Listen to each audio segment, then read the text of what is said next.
Well, good afternoon, Hawkeye Nation. It's a lovely evening here in central Iowa in mid-November, and Iowa women's basketball fans pumped, excited, and I would guess kind of speculating, fantasizing on what the rest of this season could look like. I mean, this team, so far, so good, right? They've passed every test that's been in front of them. And this afternoon, it was a test down in Des Moines at the Knapp Center with the Hawkeyes coming out on top over the Drake Bulldogs. Final score 86-73. It's always a hard place to play, and I just got back from Des Moines. It was at the game earlier today, and then grabbed some dinner in downtown Des Moines, and just made it back. And we are hitting the airwaves, myself and former Hawkeye Kachine Alexander, who will be jumping on with us here in the next couple of minutes to discuss this win and where this team is at now, 5 games into the season. And so if you're new to the show, this is from the Hawkeye of the Storm. My name is Corey, and we bring you postgame coverage throughout the Iowa football, Iowa men's basketball, and Iowa women's basketball seasons. This is a live call-in show. If you're new and you want the phone number to call in, I'll throw it up on the screen. The number is 515-635-1601. But you can also log on via StreamYard. Very simple to do. Just takes a couple of clicks. You'll be asked to log in by means of either Facebook or Google. And you can join either by video or just by audio. All the different ways you can interact. And, of course, there's a live chat if you're watching here on YouTube. And you can debate. And as long as things are kept clean and above the belt, and go at each other and speculate again on this team and everything Hawkeye. But again, we are here for at least the next hour to talk about Iowa's 86-73 win. And as we get set to add Kachine in here, let's give everybody kind of a brief rundown of what happened down in the Knapp Center. I know this game was on ESPN Plus, so it's possible there are some people who are watching this who probably didn't watch the game. Maybe they listened to it on the radio. As I mentioned earlier, I was in the Knapp Center, and it's just always a fun place to go to experience a college basketball game. And yes, it's a small arena. It's an older arena, but they pack them into the Knapp Center. The seating thing, they sell a lot of general admission tickets. It's harder for bigger groups to find seats together. But as far as the experience, once the game gets going, it's quite something. And just ask Caitlin Clark, Monica Sonano, McKenna Warnock in that group 2 years ago what it's like playing in the Knapp Center. And by the way, Caitlin Clark was at the game today. I'm sure that was brought up during the TV broadcast, but we could see her from across the arena. She was on the opposite side, right behind the Iowa bench. I'm assuming back in to visit her family back in Des Moines, and of course keep up with her Hawkeyes today. Iowa struggled early defensively, gave up a lot of threes in that first quarter, and hey, gave up 40 to I'm going to butcher the name, even though I heard it a million times today. Katie Dennebeer. Hopefully I'm pronouncing her name correctly. And she was phenomenal. How about this? 20 free throw attempts. Now, officiating was a hot topic, I know, on Twitter earlier. Maybe I instigated some of that. I did not think this game was consistently officiated. But Kate Dennebeer was phenomenal, regardless of how you feel about officiating. Iowa gives up 25 in the first, but then over the rest of the game, they give up a total of 48. So obviously recovered from an iffy first quarter. And so Iowa gets the win behind 27 points from Addy O'Grady on 21 field goal tries. So to continue this recap and kind of our takeaways, let's add none other than Kachine Alexander to the mix. Kachine, welcome back. So good. Hi. It's a good day to talk about the Hawkeyes. It's always, as I let off this show, Cash, that's a tough place to go down and play.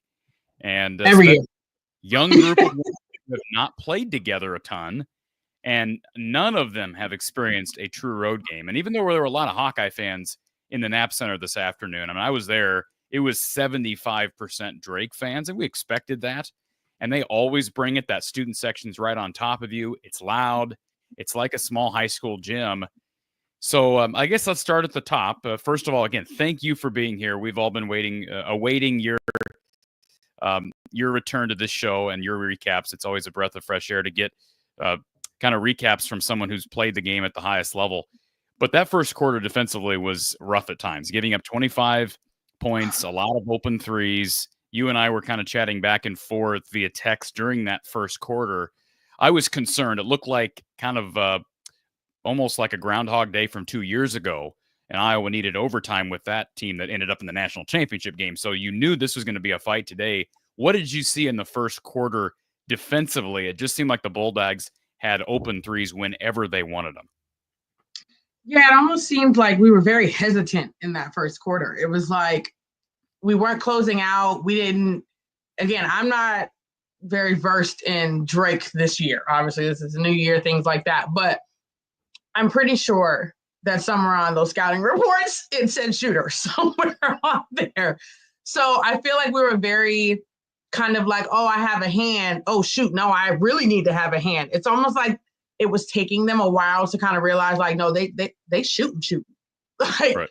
But it just seemed we were kind of lackadaisical in our closeouts, because that's really the only reason why they were in the game was from their 3-point shots. Yeah, I know the coaches were pulling their hair out. I'm certain. Because I know that was talked about. I know it was talked about. Drake's always been kind of that team. No matter what year, they're always kind of that team, right? As far as like having the same kinds of players, if that makes sense. So I know that was definitely on the scouting report, but it just seemed like our girls were kind of like, oh, I have a hand up. Oh, I'm not close enough. Oh, I'm not close enough. It just kind of like was just a slow kind of learning curve for them. But I will say, for a young team and an experienced team, to fight back with a start like Drake had, thank God for Addy O'Grady, but with the start that they had, it could have went downhill fast. And the fact that they kept fighting is a great sign. Drake made 5 threes in the first, 46% from 3 in that first quarter. Again, scored 25. And, obviously the big thing that stands out at halftime is you go from giving up 25 in one period to 10 in the second.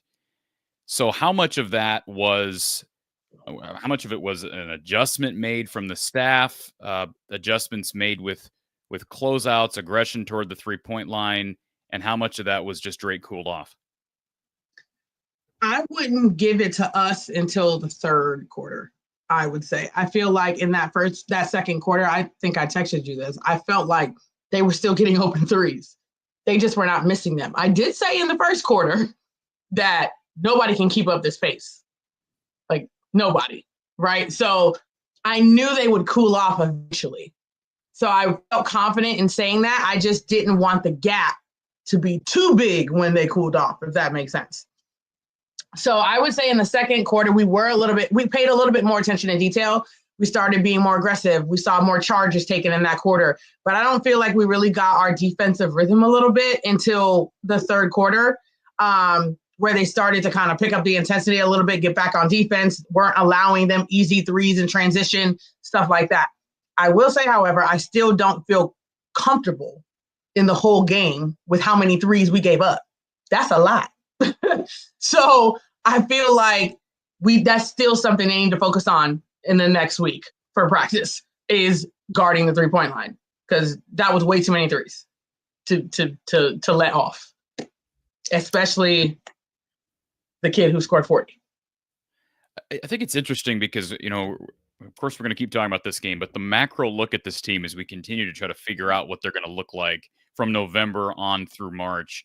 And Kyle Huseman, who follows this sport closer than just about anybody for HawkeyeReport.com, he made the comment the other night that he doesn't think Iowa's going to be able to survive without making substantially more threes than they made the other night. I think they had 4 against Toledo, but they only had 7 tonight, and they only shot 20. So I don't know. I'm not saying he's wrong, but I also don't know that we can draw conclusions about what it has to look like, because this is a totally different team. Even though Jan Jensen was a part of that staff, it's a different staff in large part. Mm-hmm. We know that she brought in a couple of new staff members, one of which is known for kind of being, I don't want to say a defensive whisperer, but somebody who's brought maybe more of that defensive prowess into his coaching. And I think you can see that to some extent, at least flashes of that so far, last Sunday against Virginia Tech and some today. But I just wonder, 23s attempted in a game against a Drake team that's typically pretty up and down. Now, there weren't as many fast break points as there were 2 years ago, but what do you think the identity of this team is, one that maybe we just see substantially less 3-point shots taken even into conference play? Is it a possibility? Sure.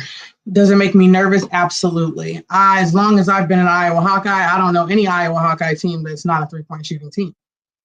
So that would be new in regards to that. And the fact that, again, do not shoot me, okay? As much as I can give Addy O'Grady all of her points, she is not a back-to-the-basket post player, okay? If you pay attention to when she plays, anytime she gets the ball on the block, she is not looking to score. She is looking to pass. Great passer. Okay, we're going to give her that. But she's not looking to dominate on the block. She is getting her points by dump downs, offensive rebounds, like that kind of stuff. She's not creating it for herself. Makes me nervous if you don't have a strong center post player that you could just throw it in and she doing whatever she got to do. She's getting lobs, she's getting dump downs, things like that. Those can be easily stopped if you pay attention, right? So if that's the case and she becomes limited, then what do we have? So that makes me very nervous if we don't pick up our 3-point shooting. Because again, I don't think we have fantastic drivers, right? Like I don't think we have that.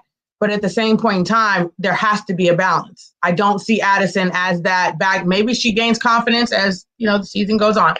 But from what I can see, because I'm like, give it to her. They give it to her, and she's just like Make a move. You got 14 of our 12 points. Hell, come on. So I think that makes me a little nervous that we don't have that. That's the only way I feel like we'll be able to sustain it if we don't shoot the three well. A couple of key stats to point out today. Things that, as I looked at the box score, getting set to go on the air here, Cash. One thing that stood out, Lucy Olsen attempts just 15 shots.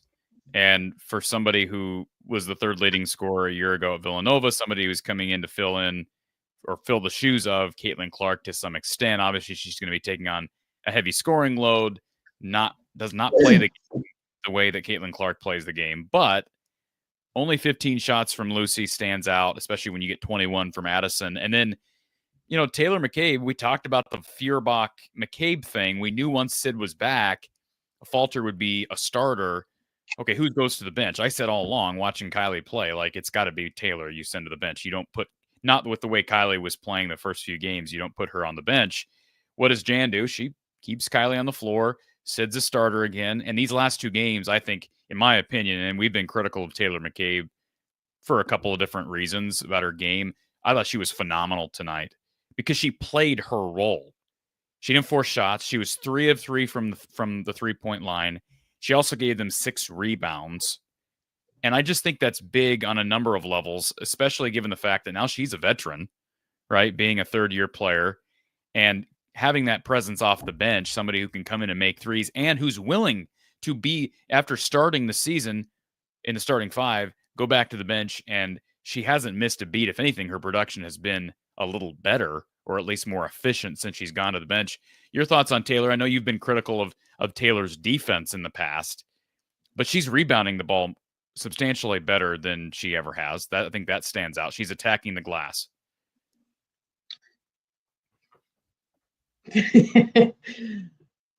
All right. So I can agree with your statement on her play today. Taylor is still very soft to me.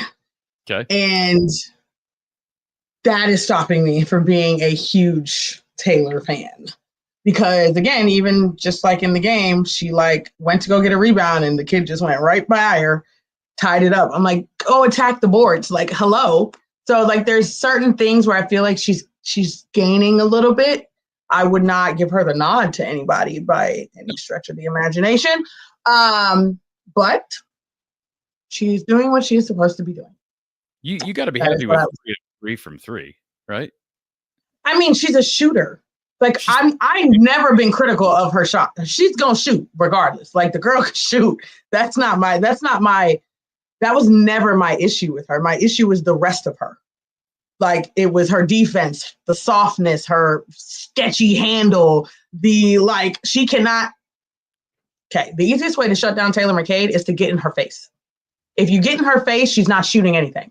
If you get in her grill, she can't put the ball on the floor. It's very simple. So when I see somebody that can be taken out as easily, that's where my mindset goes. Because she can't put the ball on the floor. She's not going to the basket. So the only option she has is the 3. And if somebody actually locks in and say, don't let her shoot the ball, get in her face, she's a non-factor for us. So I get nervous whenever things happen like that, whenever people are like that. However, she is a fantastic shooter. If you give the girl daylight, I think it's going in. So that's my only thing with her. I'm sad that Sid is starting out slow, but I'm also not surprised because she's been injured. So today, hell, I didn't even realize she was on the floor. That's where Sid was at in my mind. But again, I understand there's coming back from injury. There's a little bit of an adjustment that has to be made. You kind of got to get your feet wet. You got to get your rhythm again. There's a lot that goes on with that. But yeah, I like Taylor for what Taylor does. Come in, give us threes. I like her for that. She did give him 6 rebounds. She gave him 6 rebounds. I'm not denying that. Great job. Until she's averaging that, it doesn't matter. Well, I'm just saying. Do it every once in a while. That's first road game coming off the bench, she was the 3rd leading rebounder, only behind Addy O'Grady and Hannah Stalky. So good for her. she was the best rebounder, not a non 4 or 5 rebounder. And the only reason I bring that up is because is it fair to say if you're coming off the bench, you have you should have a specific role. And like I don't know what the difference between this conversation and the conversations we had about Gabby Marshall are. I really don't. Other than Gabby was lauded for her defense, which I think primarily fell on the effort she gave, especially with ball denial defense, off-ball defense. She didn't have the quickest feet, wasn't great laterally, was not the biggest or the strongest by any means. Now, Taylor's got a little bit better length than Gabby, which I think helps her to be able to shoot with maybe not quite as much space. She's going to be able to. She's got a quicker release than Gabby, though, in my mindset. She's a pure shooter. She's a better shooter than Gabby Marshall. Yeah, I agree. She's a shooter than Gabby Marshall. So I guess I'm just trying to give her props for playing the role she's been asked to play. You should. Regardless of her deficiencies, she came in there today and was efficient, and they needed all of her minutes because this was a very strangely officiated game. I don't know if you would agree with that, but I know there's people in the chat that want to talk about officiating. Linda brings up the fouls, so many fouls. I thought there were a few weird traveling calls. Cash, did you feel like the officiating was a little odd today? I didn't think the game was that aggressive where it warranted. What did she have, like 18 free throw attempts? One person? It's crazy. So I mean, I didn't. Yeah, I didn't. That was weird for me. Yeah. Cool. Dennebeer had 20 free throw attempts. Oh, yeah. I've done that in my time, but still, I'm an aggressor, so I can understand that. But like, she's shooting threes. Like, how does she get that many free throws? It's beyond me. How about this stat, folks? Katie Dennebeer shot 15 tries. Now, that doesn't, obviously, we're not going to deny the fact that if you go to the rim, you don't make the shot and you're fouled, it does not count as a 2-point attempt. So let's acknowledge that. But she shot 20 free throws, was credited for shooting 15 threes. Of her 17 field goal tries, Dennebeer shot 15 threes. So to your point, Kachine, she made a lot from outside. She ended up with 40 points. So I'm not understanding how she got 20 free throws when not attempt. Like, what? I don't think she was in the paint like that. Now, she did throw up some stuff here or there that was just kind of like, don't bail her out. But at the same point, I was like, how is she? But you know what? Whatever. It is what it is. At that, whatever. They gave us some charge calls that weren't charges, so I'll take it. Yeah, I did think there were a couple of, and certainly the Drake student section let the officials know when they were not pleased. I thought there were a couple odd traveling calls, one or two. Yeah, that one O'Grady was crazy. I had to go slow that down because I'm like, huh? What? Yeah. Yeah, that was weird.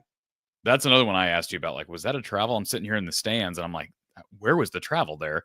And I mean, we have numbers across the bottom. Addison had 6 turnovers. She did take 21 shots and added 10 rebounds.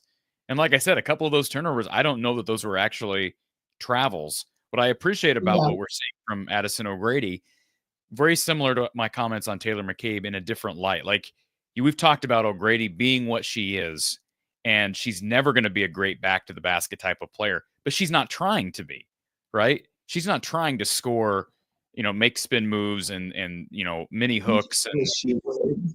Yeah, I mean, it would be nice, but hey, we'll see what happens when this team is with a game plan that stops basically what Drake and Virginia Tech were unable to stop.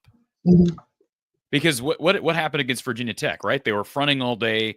You have passers that can get the ball over the top, easy layups. It wasn't so much that today. There was a little bit of that, but it did feel like Addison outworked her defenders prior to the passes being made.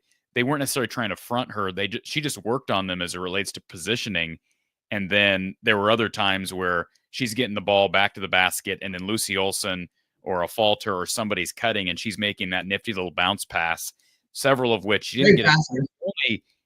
The box score says Addison only had, let's see here, for the game, she had just 1 assist, but I would guess she had at least 3 or 4 fouls drawn off of those passes. So yeah, and then she also set up like threes too. She'd pass it to somebody and they would pass it to somebody because somebody had to help. Like if you put all of that into perspective, she's very good when she has the ball in her hands in decision making. So what is the biggest difference, or is there a difference with Addison? To me, it appears like the biggest difference with her right now is up here. It appears that she's just playing confidently. Like, she has not taken some massive step on the court. I just think she doesn't feel pressure like she has in the past. She realizes that she is the 5 right now. Ada Hayden barely played today. She played at the Ava Hayden barely played today. And, after that game last night, I mean, really didn't play today. It feels like Addison O'Grady's biggest step forward has been upstairs. Would you agree with that? Sure, I can agree with that. For me, I feel like she's stronger. She's a lot stronger. She's able to hold off her defenders more, which is why she's able to get those lob passes a little bit more. She is not. Do you remember last year, like, Addison would just fall over for like no reason? Yeah. Why are you on the floor? This year, I feel like she's a little bit more stable, which for me is strength. But I do understand the headpiece of it, because it is a mind game. And a lot of the times with post players, that's the last part to catch up. Is your mind, the game slows down for you. But that's the one thing I've noticed, is she's able to hold her ground so much more. She was a decent defender last year, right? But because she was kind of wobbly, right? Like, she would get these ticky-tack fouls. She'd kind of be like hanging on somebody by accident, like stuff like that. This year, I feel like she's more in control of her body, so that she's able to be a force defensively. She's able to hold off, her defender off, her lobs and seals and all of those things. I think she's just more solid. Let's go to our first caller. We got Tyler, who's been waiting for a while. Tyler, welcome. Hey guys, how you doing? Hi. I have a few questions, if you all don't Tyler's mind. always got good questions, so let me sit up for this. Okay. All right. Obviously, a lot of people want to talk about O'Grady, and understandably so. So her stat line was pretty stunning to me. The second stat line that was really stuck out to me was the way that the Hawkeyes shut down Anna Miller. So I guess entering into that, I'm wondering if this team is actually better defensively than we thought. What I do pay attention to Drake basketball, and one of the people I was worried about was Anna Miller. Let me give you some stats here. Her first game against North Dakota State, 22 points, 13 rebounds. St. Louis game, 24 points, 9 rebounds. Creighton, 18 points, 14 rebounds. Then she meets Iowa, 6 points, 1 for 17 shooting. She did get 10 rebounds, and that just absolutely stunned me, because she looked absolutely frustrating. So, you mentioned that there's a defensive whisperer on this team. Who are they, and what are the Hawkeyes doing differently? Because I do notice something tangible in the defense that I didn't exactly see last year, and I'm not quite sure what it is. So 2 things. One, you kind of just proved my point with Addison O'Grady and her defense. So thank you so much for that assist, Tyler. Appreciate ya. I say this, and I'm going to keep saying it. Addison is more in control of her body. She is such a better defender this year than she was last year, because she's just stronger. And that kid could not get by her. Like, she couldn't. She had like 2 blocks on her. She just couldn't get by her. She's able to move her feet, stay in front, and just be a big wall. That bothered her all night. Number 2, I think our guards are, as a collective, better defensively. What do they call it? Dark horse? Yeah. Dark horse defender, who's actually, I consider, one of our best defenders, if not the best. You ready for this? Taylor Trimble. Olsen. Okay. I'll take that. She disrupts offenses all the time. She is up in the passing lane, making them do something they don't want to do. Like, there was one time she literally denied the kid like this. Like, literally, they were trying to pass it, and she would not let them pass it. The whole game, I never see her getting beat. Like, she is just a solid, really good defender. Now, the reason why I say that is because even with Kylie, right? Like, she's a good defender because she's active, but kind of like Gabby, she can get blown by, right? But at the same point in time, because she's smart, she gets the charges. She gets things like that. She's similar to Gabby in that sense of, like, her mind is what makes her better and her activity. But Lucy is really good defensively. Like, really good defensively. I was actually very shocked. She's very good defensively. But I think as a whole, you might have something there. And a little birdie told me, I have to get his name because I know his name because he was there when I was there, but why am I drawing a blank? He sits on the bench. I don't know his name, but he is their defensive schemer. You're talking about Sean Sullivan. Cannot think of his name right now. Sullivan, okay. That's him. He's a really, really good defensive schemer and scout guy. Really, really good. And so that's my little tidbit for everyone. Where did Sullivan come from? Well, Sean Sullivan spent some time in the ACC prior to coming back to Iowa with this staff. He was at Pitt, he was at North Carolina, and it was mentioned, I believe, one of the players after the win against Virginia Tech made a point of bringing up the contributions he's made during the offseason. And part of, by the way, let me go just for a second. Let me go back to Taylor McCabe, Cash, because I'm pretty sure he was a practice guy when I played, by the way. But keep going. Yes, I believe he was. So the reason I'm going back to the Taylor McCabe thing is because one thing she said to me at Media Day, and people can watch that interview if they want to go back and listen to it. She made a point of saying we've been rebounding, focusing more on rebounding in practice more than ever before. And I just, so when I hear that from her, and then I see her numbers have been pretty good. I'm not saying that she's not, there's not still some concerns there. Are you on the Taylor McCabe bandwagon, Corey? I'm trying to make up for all the people that say I hate you. That's what I'm hearing. I got ripped so much for being hard on Gabby, and Taylor seems to be a fan. Oh, so you don't want to go through that this year? Okay, that's fine. Go ahead. No, I think it's worth bringing up that we're seeing a difference in not just defensive effort, but also effort on the glass collectively, not just from one or two players. I agree.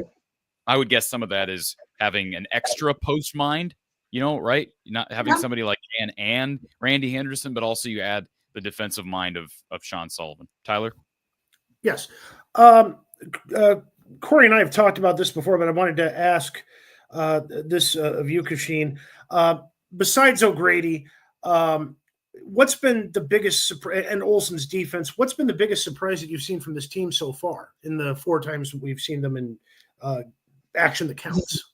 A positive or a negative? Either one, really. Well, you can't be negative with that question. They're 5. Watch this. Well, so 2, I don't even know if it's a negative though. I would say that I'm surprised that 1, we're not running as much as we normally do. Surprise, shocker. 2, we're not scoring from the 3-point line. Shocker. Because that's what we the only reason why we were in the game in the first quarter was because we were making 2s in the paint. That is not Iowa basketball, from jump. So I wouldn't say, I don't know if it's a negative. I think it's just different. I would say it's different because again, I'm so used to seeing a certain brand of basketball. And now I'm like, oh, okay, this is interesting. Let's see how this goes. So I don't know. I think that's the difference for me, I would say. Now, a lot of people are going to be, because we're 4-0 now. I've seen some comments in the chat kind of fantasizing, like Corey said, about how far this team can go. Now, you've been a player and a coach. How soon can you usually tell what your ceiling is with a team? And what should our expectations be as a fan based upon what you've seen so far? Expectations or reality? Because those are 2 different things. I'm more of a realist when it comes to my fandom, so I'll take a realistic approach.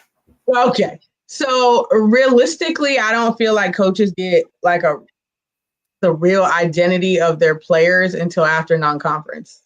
And then also that really depends on what your non-conference schedule was. So if you are able to see your team fight on a regular occasion, whether they lost or won, it's better if it's both, right? If you're able to see your team play with a lead, if you've seen your team be able to play from behind, you get a much better understanding of your players. Now, I will say this year is going to be very weird because not only is this a new team, new coaching staff, everything, the Big Ten is completely revamped. So like you have no idea what conference is going to look like.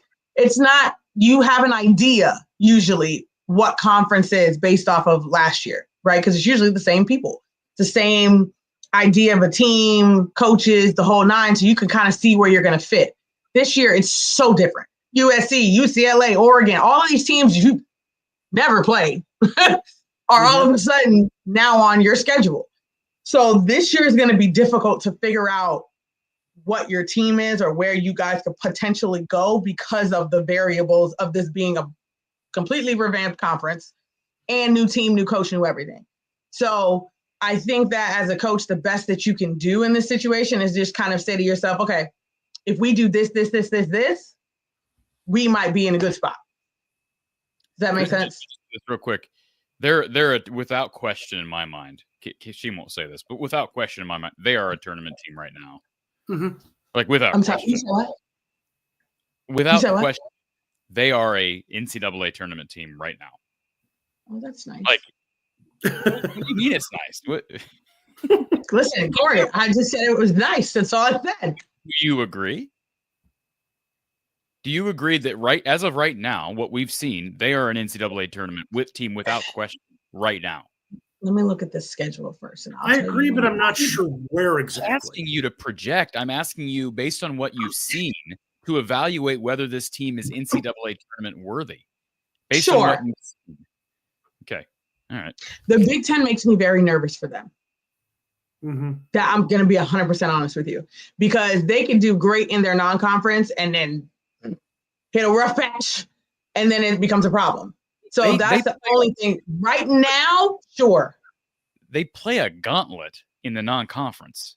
They don't play the South Carolinas and UConns of the world, but they don't slow down. They got 2 days. They go up to another neutral site and they play a decent Kansas team. I mean, there's a lot of tests and a lot of unique tests. And they go to Cancun and they play down there and they play out in New York. I'm just saying they're going to be tested. Not to mention they have to play Audie Crooks and Iowa State. I think their schedule and Tennessee to ready them. Tennessee, their schedule is built to ready them for Big Ten play. That kind of leads me to my last question, what you just brought up, Corey, and then I'll get out of the way. What do we know about Kansas? You said they're a decent team. I looked at their schedule. It doesn't look like they played anybody to my eyes, but I don't really have a decent scouting report on them. I know they're 3-0. Well, I can just base this on projections because you're right. Last I checked, they hadn't played anybody. Let me pull up the Big 12 preseason rankings. They were middle. So they're very well coached. I know that much. Yeah, they were middle of the pack. They were projected 8th in the conference. So I just consider, again, without really studying how they're built, Tyler, I just think being able to, Virginia Tech was another team, and they were maybe a little bit lower on the ACC totem pole, maybe a slightly better conference there. But if you can consider, if they go out and beat Kansas on Wednesday, and then I don't even know where they're at after that. Do they go down to Cancun after that? I think it's pretty close to the trip. I think it's Washington State they play. I don't know where though. Play Wazoo at some point. So my point is, when they do that, if they just they've won their 2 tests right now, Tyler. They've passed with flying colors. Yep. These games ultimately have not been close in the fourth quarter. So that's all that's why I say at this point, this is a tournament team at this point based on what we've seen. I just can't imagine saying they're not at this point. What have they done to not prove it? They've won on a neutral. They've won on the road at one of the toughest places on the conference schedule. And Kachine, you and I both know this. The road venue tonight at Drake is a more difficult place to play than 90% of Big Ten road games. Yeah, but Drake's not really. This is weird statement I'm going to say. It's a very hard place to play, but Drake isn't. They always give it a game simply because of the environment and also because of the Iowa connection, right?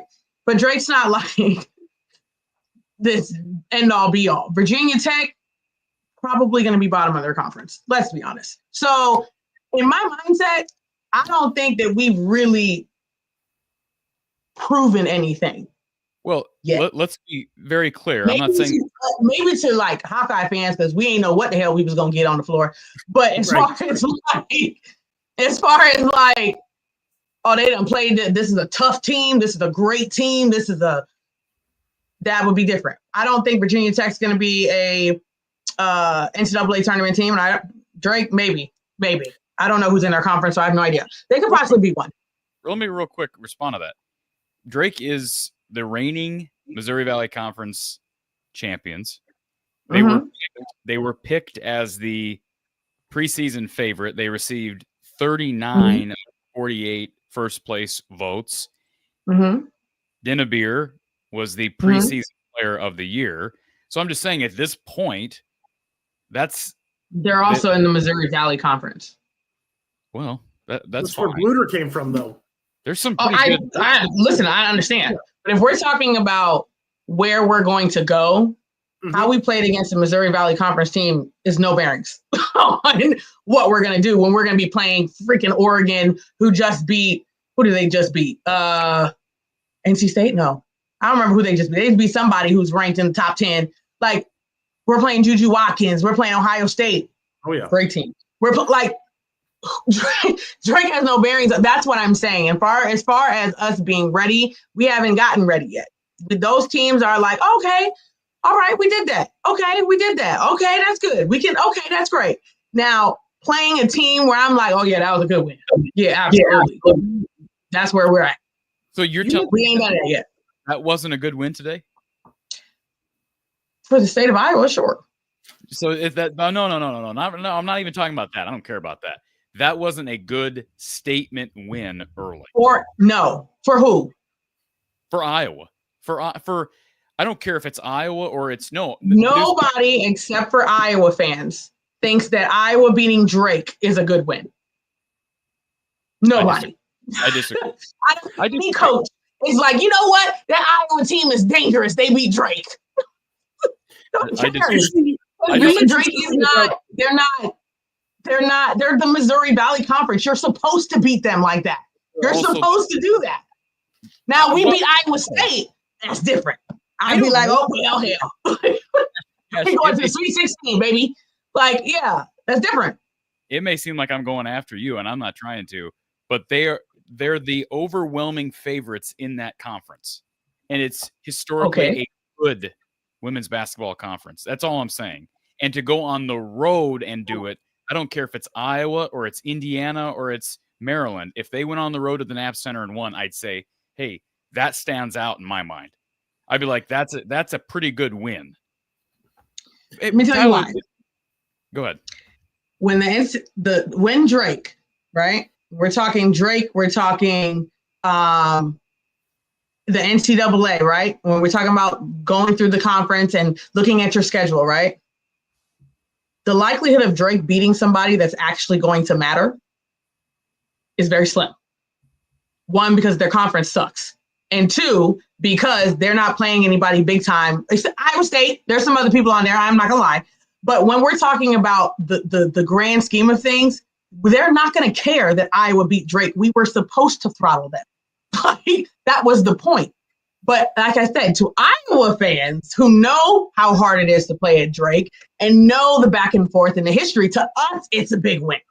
To the world, the blip on the radar. Nobody cares because you're supposed to do that. So in their mind, they're like, oh, okay, Iowa went into Drake. They beat them. Great. Nobody cares. Now we go play Iowa State. Guaranteed that's going to be talked about because we're not supposed to beat them in the world. Let's be honest. We're not supposed to beat them. So now that's a win. That's a win. That's something that's going to matter. So when we talk about big wins, statement wins, that's not a statement win. That's a good job, guys. Great job.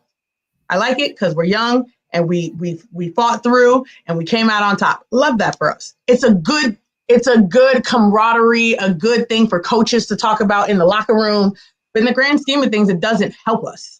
So based on what you're saying, I would venture to say that 2 years ago, when Iowa went to the Knapp Center and it took overtime to beat Drake, I would venture to say that you left that game concerned. And let's not forget that was a team that eventually made it to the national. Yes, I did.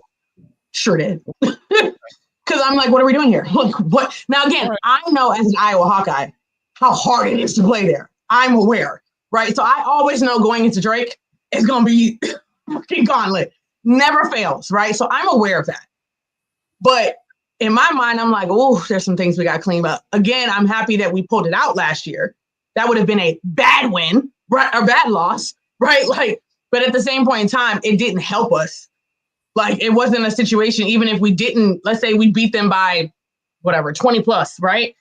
Wouldn't have mattered, right? It was more so just the fact that we barely beat them that people were actually talking about, because we shouldn't be in that position. You said you were something a few minutes ago that Kansas was very well coached, and you seemed like you were impressed by their head coach. I must admit ignorance on this. I don't know who that is. What can you tell me about the head coach of the Kansas Wings? Their staff in general has been, well, the staff that he's put together has been really good. Morgan, I know her very well. She played at Wisconsin that's their associate head coach, I believe now. She played at Wisconsin when I was playing at Iowa, and then she coached at NDSU right after I left. So I've kind of followed her for a while, and she's doing great things over there. He's a very detailed coach.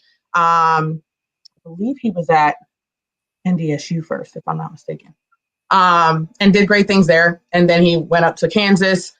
He's just an overall like solid X's and O's kind of guy, which I know they're going to be very heavily scouted with Iowa. So that one, I'm curious to see how we take that, because he's not going to allow us to just do what we want to do. His whole mindset is to make the other team do their second and third option. That's his whole thing. So I'm curious to see what that looks like for us. Again, test, okay? Because now you have somebody that's a really good scouter that's going to try to push you in different directions. How do you withstand your will? How did you put your will on that and say, nah, we're going to do this because this is what we do? So I'm curious to see how we kind of adapt to that pressure, should I say. What do you expect for them to throw at us based upon what you know about the coach? I think there's going to be a little bit more ball pressure than we've probably seen thus far. I do think that they're not going to they're going to try, let's say that, okay? They're going to try not to allow Addison to get easy buckets. So the dump downs, the lobs, those kind of things, he's pretty big on that whole post defense thing. So I do think they're going to do that. I'm curious how he's going to play the 3-point line, because he's usually more of a push you to the rim kind of person, but we haven't been like lights out. So I'm curious on that, how they're going to play that. All right. Well, I'll get out of the way, guys, and let somebody else do it. Thanks a lot for answering all my questions, and we'll see you later. Have a great show. Thanks.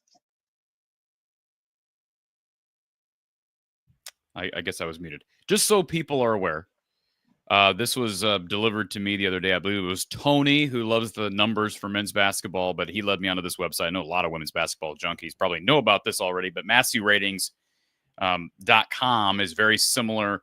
I don't know who Massey is, but I know it's a respected website, very kind of similar to the setup of a Ken Pomeroy website.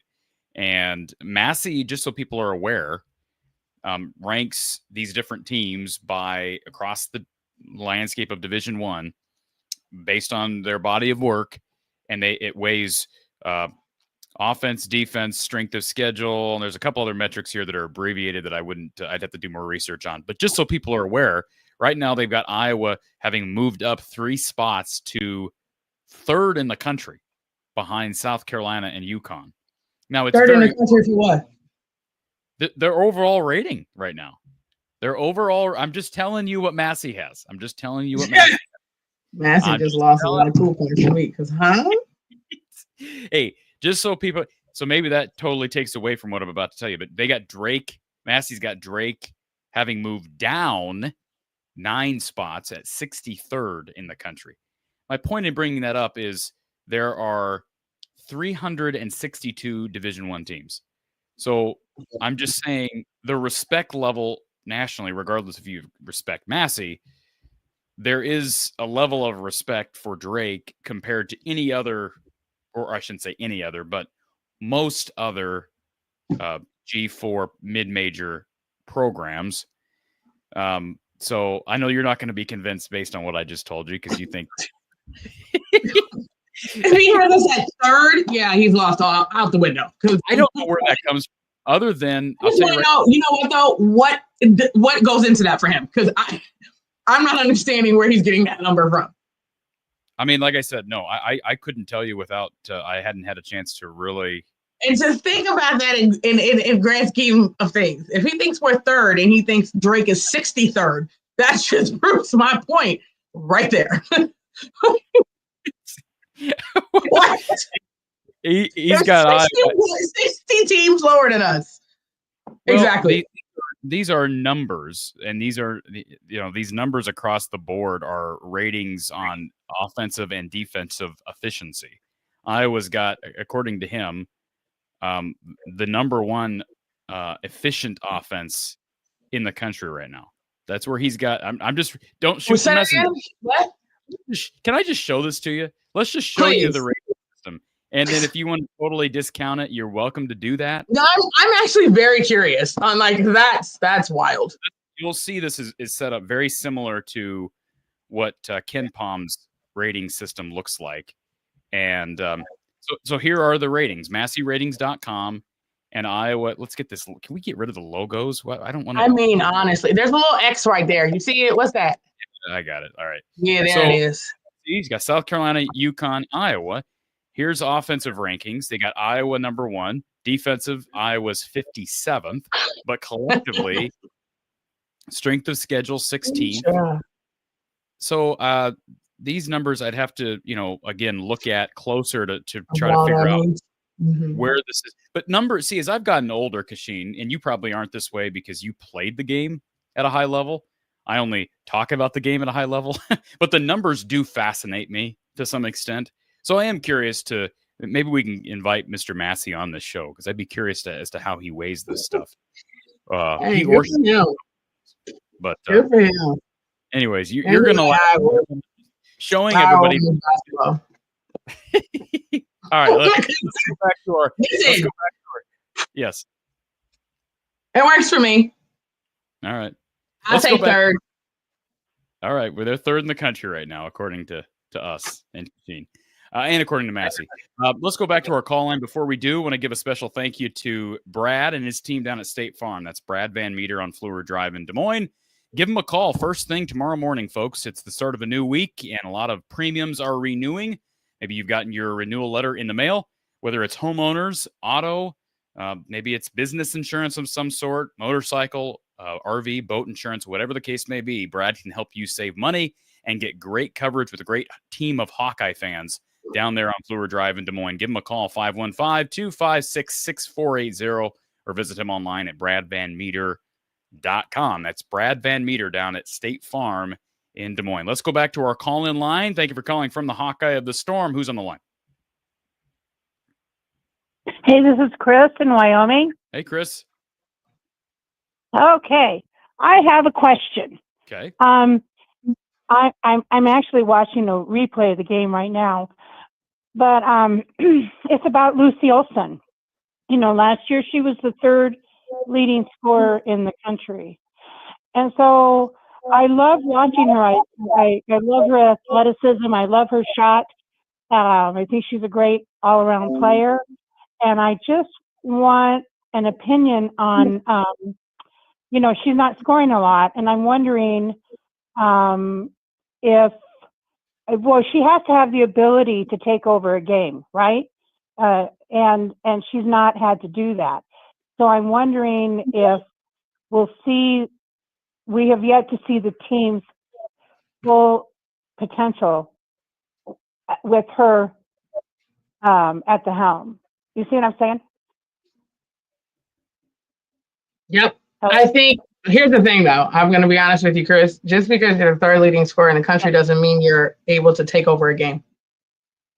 Just going to be honest. I have not seen her full game in Illinois. I haven't seen that. But I am fully aware that just because you are the third leading scorer doesn't mean you're able to take over a game. I do think that the way that Iowa basketball is played, we share the ball a lot. That's just who we are by nature. Right. We've always been like that. unless you have that Caitlin ability, it's hard for one individual person to take over a game. That's why it doesn't happen often at Iowa, right? Like Caitlin was a different breed, but usually there is a wide variety. Coach Blutter, Coach Jay, they want 5 people in double figures. That's always been their mindset. 5 people in double figures. Let's share the ball. Let's do that. So I think she's learning that and trying to find her own in the same area. I do think she'll get more comfortable as time goes on. I just don't know. And again, I didn't watch her in Villanova that well. I saw clips, but I haven't watched a full game of her in Villanova to see if she has that, okay, game's on the line, give me the ball, let me do something. I don't know that answer, but I do know it's possible. And we haven't been in that situation. So, yeah. Correct. That's what I'm waiting to see. Yeah. Is what happens, in a really tight game. Yeah. How she steps up. That's kind of what I'm waiting to see. So, yeah, and they haven't been in tight games because they've blown everybody out. Right. Right. I mean, so it's not like the opposite, right, Chris? It's not like, well, they're not even competitive, so we don't know how they'd handle a close game because they're that bad. They've shown no indications that they need to win close games. Now the men, on the other hand, had to play a close game Friday, and guys like Drew Thelwell stepped up in the clutch. So I get what you're saying, but I'd rather be on the side of, hey, you're dominating teams so far, But they'll get tested. Yeah. They're not going to be blowing out Tennessee, and they may not. Hey, if they blow out Kansas on a neutral site on Wednesday, I'm going to be a happy camper, Cash. If they figure out a way to do that, that'd be another check mark in the right column. So they'll get times where somebody's going to have to step up in the clutch, Chris. Yeah, and like I have no expectations, like how they're going to do. It's like such a totally new team and a new conference. So I'm just watching in anticipation, like how's this going to go? But so far, they've been fun to watch, and it's been entertaining, and the way and you can see the growth of players like O'Grady and even McCabe, who used to just stand around, now she seems to be more involved in the game. But I'm just really enjoying it. And then it just struck me as I was watching this game tonight, it's like, Lucy, she has flashes. She kind of flashes, right? And but I was just thinking about, she used to, she was a high scorer, and I guess, she doesn't have to, and she can, but if she has to, is it going to be there for us? That's kind of what I was thinking. And I hear what you're saying. Time will tell. That's exactly what I was going to say. Time will tell. And Chris, I look at the positives, not just because of the fact that Iowa's won these games in relatively comfortable fashion, but also the fact, as I brought up earlier, Lucy Olsen only had to shoot 15 times. I'm guessing there are going to be games where she shoots maybe 25 times, maybe. She's certainly going to have games 20 plus. So that's a positive. They don't need her to shoot 20. Like, you don't want to see Luka Doncic taking 30, 35 shots. In fact, the numbers for this year for the Mavs, who have been struggling, is when Luka scores less. When you know what? You just here we go with the Mavs again. Luka scores less points, Dallas is winning games. When he has to score 40 plus, they're losing games. And I think that makes sense to some extent. If the rest of the team is playing well, you don't have to, the volume doesn't have to be as high for a star player. So, but you're right, Chris, they're going to be in close games, and there are going to be times where the pressure is unlike anything Lucy's probably experienced. She had big games in the Big East, but we've talked about that conference, Kachine. It's a totally different animal coming to this Big Ten, and a Big Ten that's adding the 4 teams from out west, which include Juju Watkins and USC. Yeah, that's going to be interesting. Yeah, I'm looking forward to that game, so whenever that happens. But, I just, I think, we're seeing the legacy of Iowa. You know, we're still building it, and there's just so much potential out there on the court. And you know, again, I don't want to make predictions, but the potential is there. So we just have to see how it goes and how they develop, and if they continue to play well together. And so I guess that's why we watch. That's why we watch. Yep. It's a journey. It's going to be fun. There's a lot of games left in this. I think it's fascinating. I think it's fascinatingly fun. Yeah. And I love the non-conference schedule, Kachine. I love the fact that they went to Charlotte already. I love the fact that they were in Des Moines. I love the fact that they're in Sioux Falls playing a Big 12 team on Wednesday. And if they keep winning, it's going to make it all the better. Chris, the only thing I don't like is that Cancun trip is going to be on Flow Hoops again. Yeah.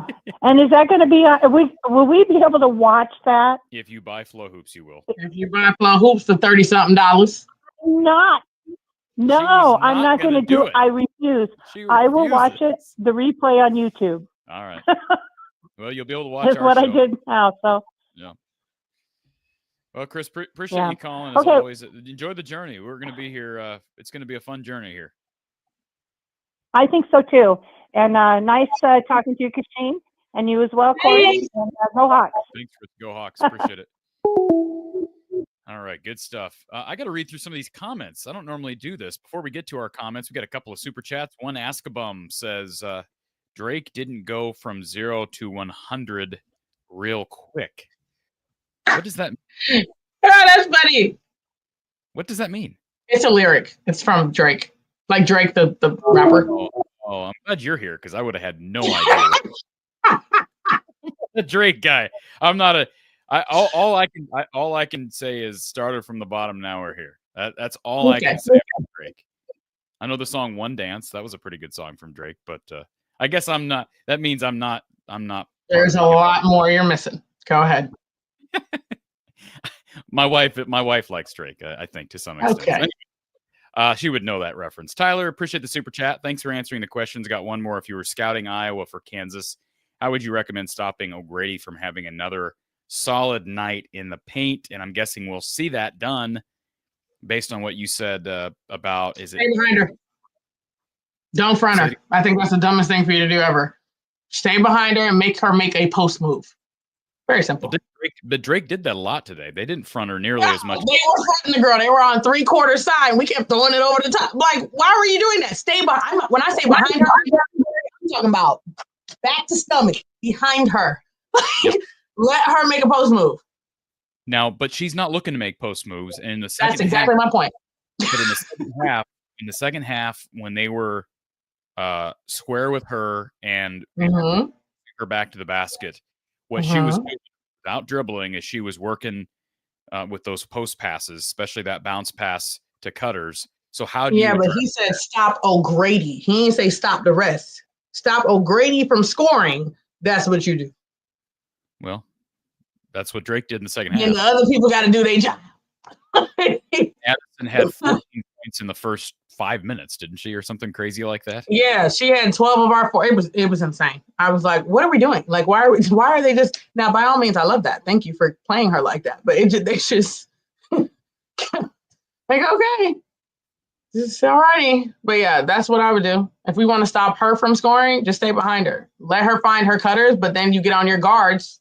Pay attention. She's not going to score. So stick to your person.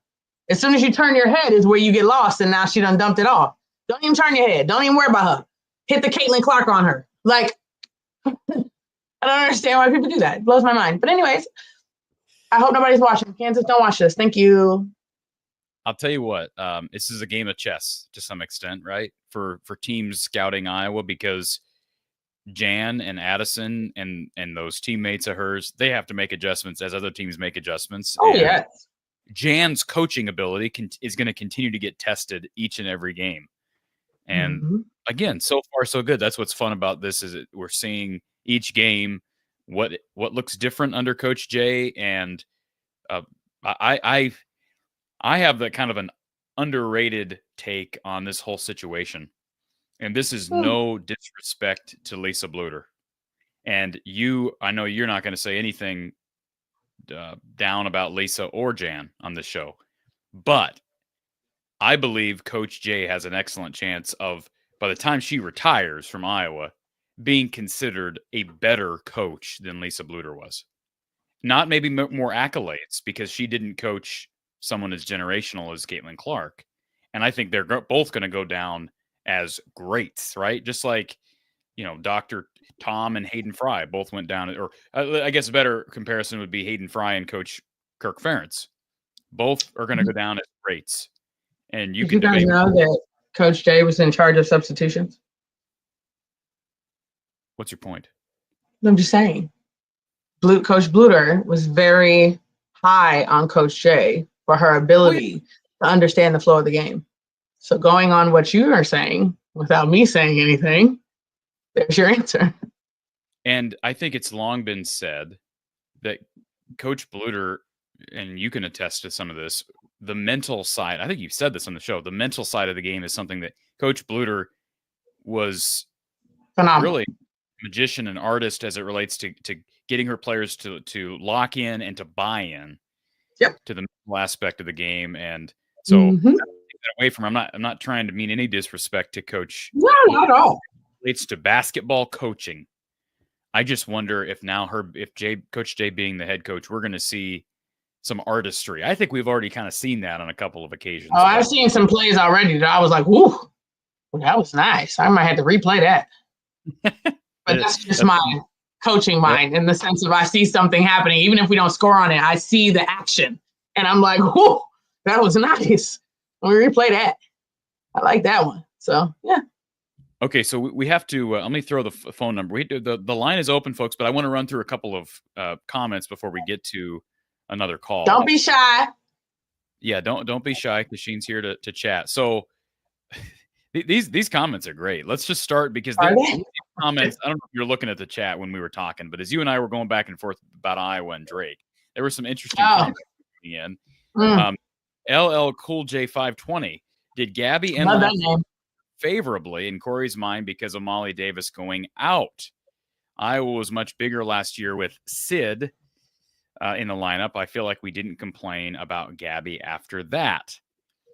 Well, I think that if we or you or me specifically didn't complain about Gabby as much, I think I explained why I was so impressed with Gabby down the stretch of last season. It was because of the effort she continued to give on defense. What do you mean?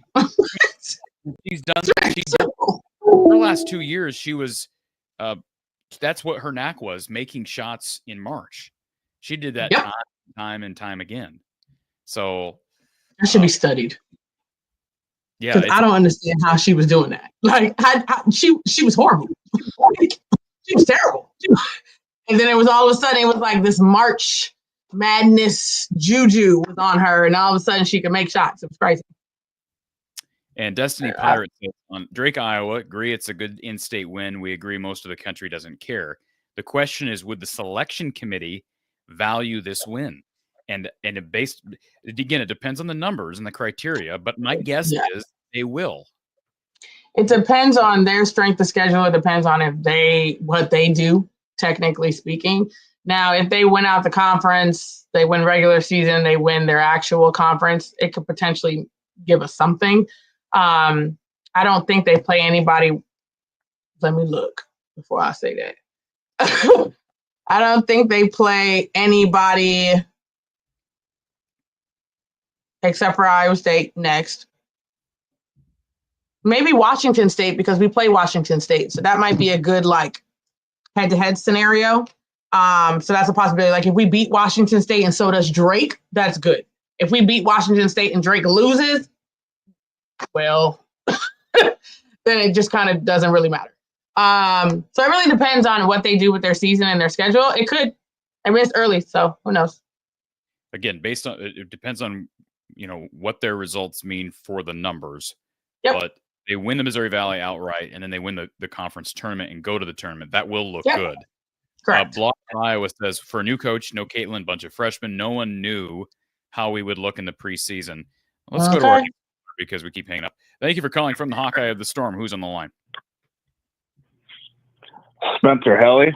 Hey, Spencer. How you doing, buddy? Good. How's Cash Money doing? Living the dream.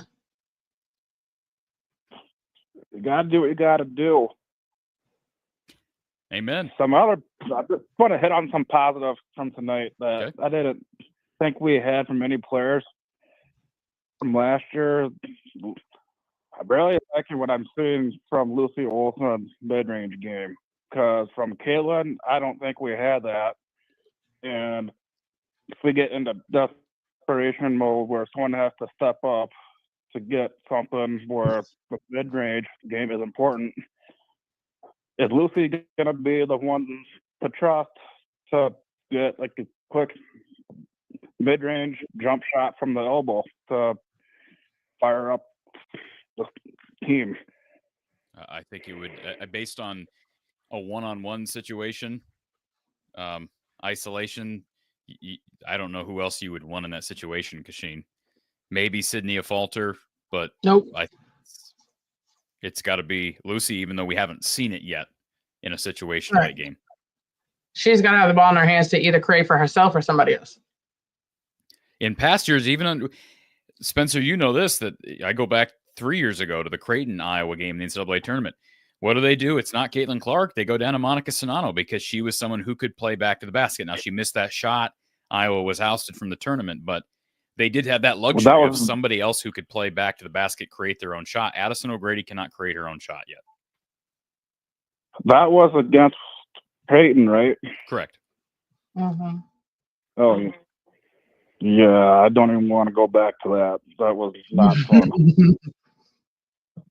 But I made a comment like in the chat too, like where I said that I kind of like us not being ranked right now, just because it puts too much pressure on the team and they have to worry about all that jazz.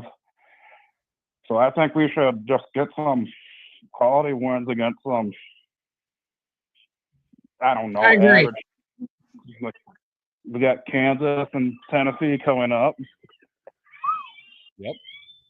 And let's see, what has Virginia Tech done since Iowa played them? Does anybody know? They're going to struggle this year. They have beaten. They went downhill since Kenny Brooks and Georgia Amore left, and that other stud freshman. That's a sophomore. Well, they've only lost one. I mean, they've only lost one game. Who'd they beat? They haven't beaten anybody. They haven't played anybody. They played UNC Washington and Nashville, and then they played Coppin State. Okay, well, my point. Like the Virginia Tech had the depth like they had last year with not having a playoff track or Amore. They play Rutgers on Tuesday, and they are at Georgia on December 4th and at Duke. Georgia almost lost it at home, so I'm not. Well, that at Duke game will be. Yeah, there we go. Is Carol Lawson doing good though? They're ranked. That's all I know. I can't keep up with everybody. I keep up with enough. No, you can. But yeah, TCU, I'm keeping up with them. Get some solid wins against Kansas, Tennessee, Iowa State, then rank us. Okay. And Jim brings up a good point in the chat. Drake goes and beats Iowa State, Cash. Then you would be impressed. I sure will. Even if Iowa doesn't beat Iowa State, it still looks like a good win for Iowa to have beaten Drake on the road, if that happens. Yep. It'll give us more points in the NCAA because we beat Drake and Drake beat Iowa State. Yeah. And that's a preseason, top 10? Iowa State team. Uh-huh. So. Yeah, whoop-de-doo, it's Drake. Man. All right, Spencer. We'll appreciate you calling in, sir. Thank you, Corey and Cash. It's always a good time. All right, Thank buddy. you. Yes, Spencer. Okay. Looks like Scott's trying to get in here on the StreamYard link. We'll try to get his. He's trying to get his. Jason, who said we wasn't happy? That's what I'm trying to figure out. Who said that? How are you, Kachine? Who said I wasn't happy? I'm ecstatic. I didn't think we'd be like, I'm ecstatic, but I'm also realistic. There's a difference. I think that's a great one for Iowa on the road, hostile environment, and every time Drake got lead, Iowa responded with the run of their own. And as a team. Talking Iowa Hawkeye Sports says Cash is wrong. Beating a Drake team is a solid team. That is a solid team. Drake always plays above their level. Jim you see says, that pause. You see how he said that right there? That's how I know. Because you said Drake always plays above their level. Because their level is what? Lower. Exactly my point. So they always play up to us, but their normal level is nowhere near us. You're absolutely right there. Timothy says Cash is 100% on this. If you are not from Iowa. Yeah. But Jim says good win doesn't matter that it's Drake in a minor conference. They played well there against Iowa, a team that is supposed to beat them. That's the Hawks. That the Hawks rose above it was impressive. I can't read very well. I agree. I'm not saying it wasn't. Just doesn't mean anything to the rest of the world. Yeah, and T-Hink brings up a good point. Small sample sizes. Everybody's played by games at this point. Very few major matchups. I mean, there's some teams that have. And Iowa's played. I mean, you got to give Iowa credit. They've already won on a neutral against a P4 and on the road against a preseason conference favorite. And that's more than a lot of teams. I mean, mentioned Virginia Tech. They haven't played nobody besides that neutral court loss. And that was real close to how far is Virginia Tech from Charlotte? Obviously a lot closer than Iowa is. They didn't travel as well as Iowa fans. Look at Google Maps. I'll tell you in a second. Credit you know what I noticed while I looked that up? I don't see as many early non-conference games that are like big time ranked games. Have you noticed that? Like last year, there were so many. Like Notre Dame was playing UConn and South Carolina was playing this, and it was like game. I felt like every weekend we was having some kind of big time game. I'm searching for it, and I don't see any. And I'm curious on if people just weren't comfortable with their teams this year, where they didn't want to push the envelope, quote unquote. I mean, South Carolina is to a degree, but I still feel like there's not as many in these first couple games. I just remember even last year in Paris, those games were amazing, and I just feel like, why is everybody playing cookie cutter games?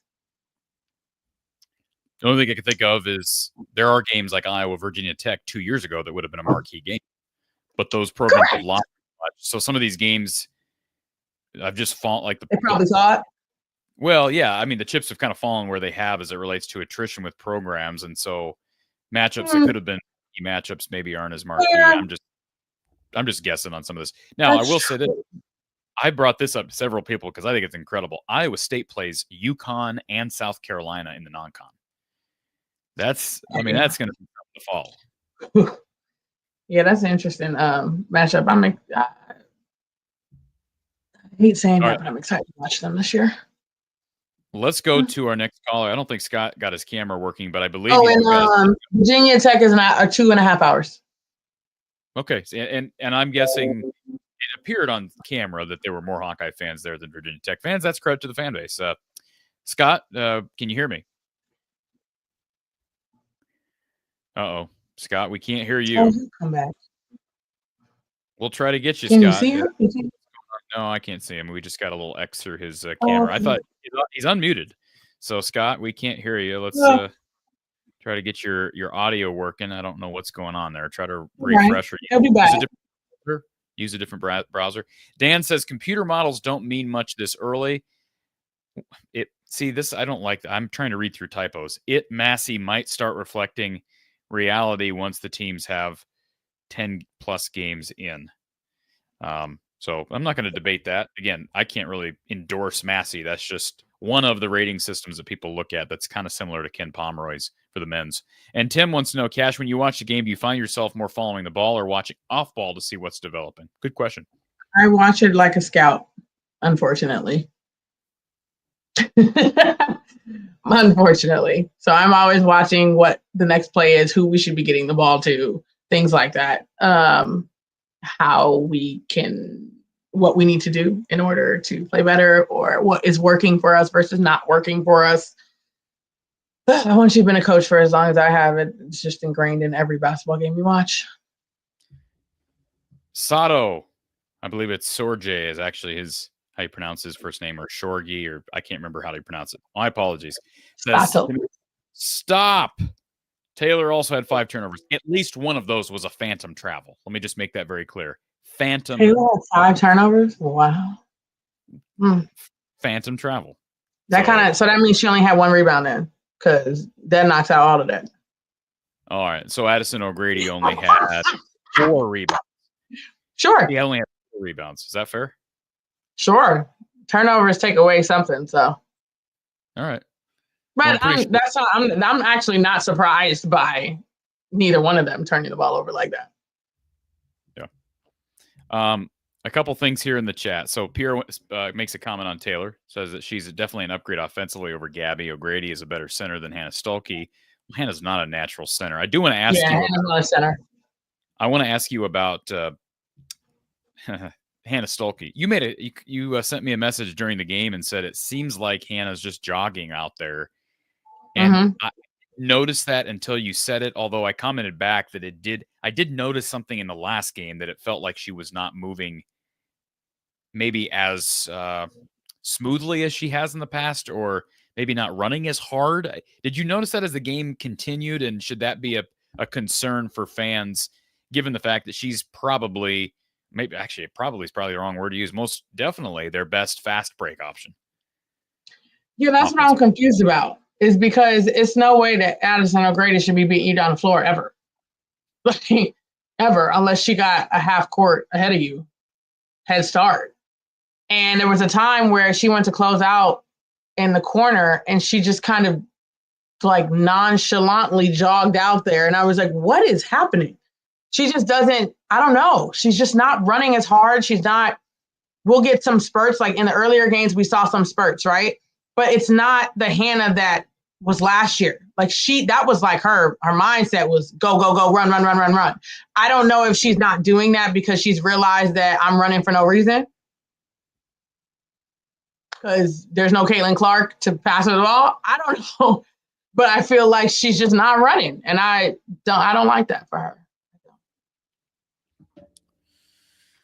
So there is a question here from Spencer and a couple other people. T. Hink asked the same question. What was the intentional foul for?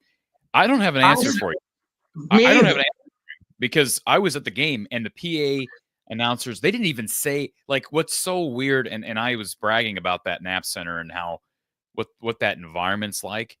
They went to that break and I'm trying to figure out, like, this isn't a media timeout. There was like 8 minutes to go in the quarter. No team had called timeout. They're huddling up. The referees are talking to one another. I didn't even see a review on the monitor, and the PA never even announced that there was an intentional foul. We thought it was a technical foul. Maybe Jan said something. We had no idea. It was poor. I don't know if that's the officials or just the PA people, but it was poorly handled because I had no idea. And I'm sitting there in the stands, had no idea what was going on. I'm like, okay, why is Drake getting 2 free? Why are they getting 2 free throws here? It must be a technical. So, yeah, Scott in the private, it was technical. So I just like to know who the technical was on, because if something was said, but I saw nothing there. I think it was on Lucy, or like it was on Lucy. I don't know what she did. I don't know what was considered intentional. I mean, I don't know. Listen, whatever. All right. Let's see if we can get Scott back in there. Let's give Scott another chance. Scott, do we have your audio this time? Scott, you might as well call in on the phone. Like, yeah, Scott, we don't have your audio. Now, here's the deal. It looked like you flashed your information flashed for a second. So it looked like you had it for a second. Feel free to call the phone line. I'll put that back up. We'd love to hear from you. Yeah, and I'll be sure to get your call right away if you were able to call via phone. And let's see here. Seth wants to ask about Aaliyah Guyton. There's been talk about her maybe being the backup point guard when she's back. I keep being given indications that she's getting closer. She's practicing, but how much contact is she at full speed? I have not heard that verbalized from Coach Jensen here recently, but I do think that she can give them perimeter defense maybe that lacks, with the exception maybe being Taylor Strimle. I know you complimented Lucy earlier for her ability to. Oh yeah, she's a real one when it comes to that. I don't know, and I wouldn't expect too much from her either, Aaliyah. That's not easy coming off of that. And even when you are ready to go, you ain't really ready to go. Let's be honest. Because there's a lot. It's just when you tear your ACL, it's not so much a body thing. It's a mental thing. You have to get over trusting your knee again. That is not an easy thing to get over. So even if her body is ready to go, she may not be ready to go. I hope that that's not the case. But yeah, so.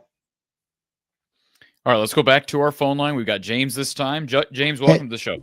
Hey, first off, if I go over something that y'all said, I've been at basketball at night. We were getting ready for our first practice tomorrow, so I might have missed everything. So if I repeat myself, I'm sorry. I haven't heard any of the show at all. But first off, Cash, it's good to see you on back. You know, it's always the best part of the show, whether Corey's here or not, is better when you're here. But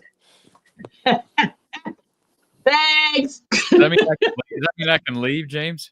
Nah, I mean, I still need you. I mean, you're obviously drinking coffee right now, Corey. Like, what is wrong with you? I mean, I pay the. Who drinks coffee?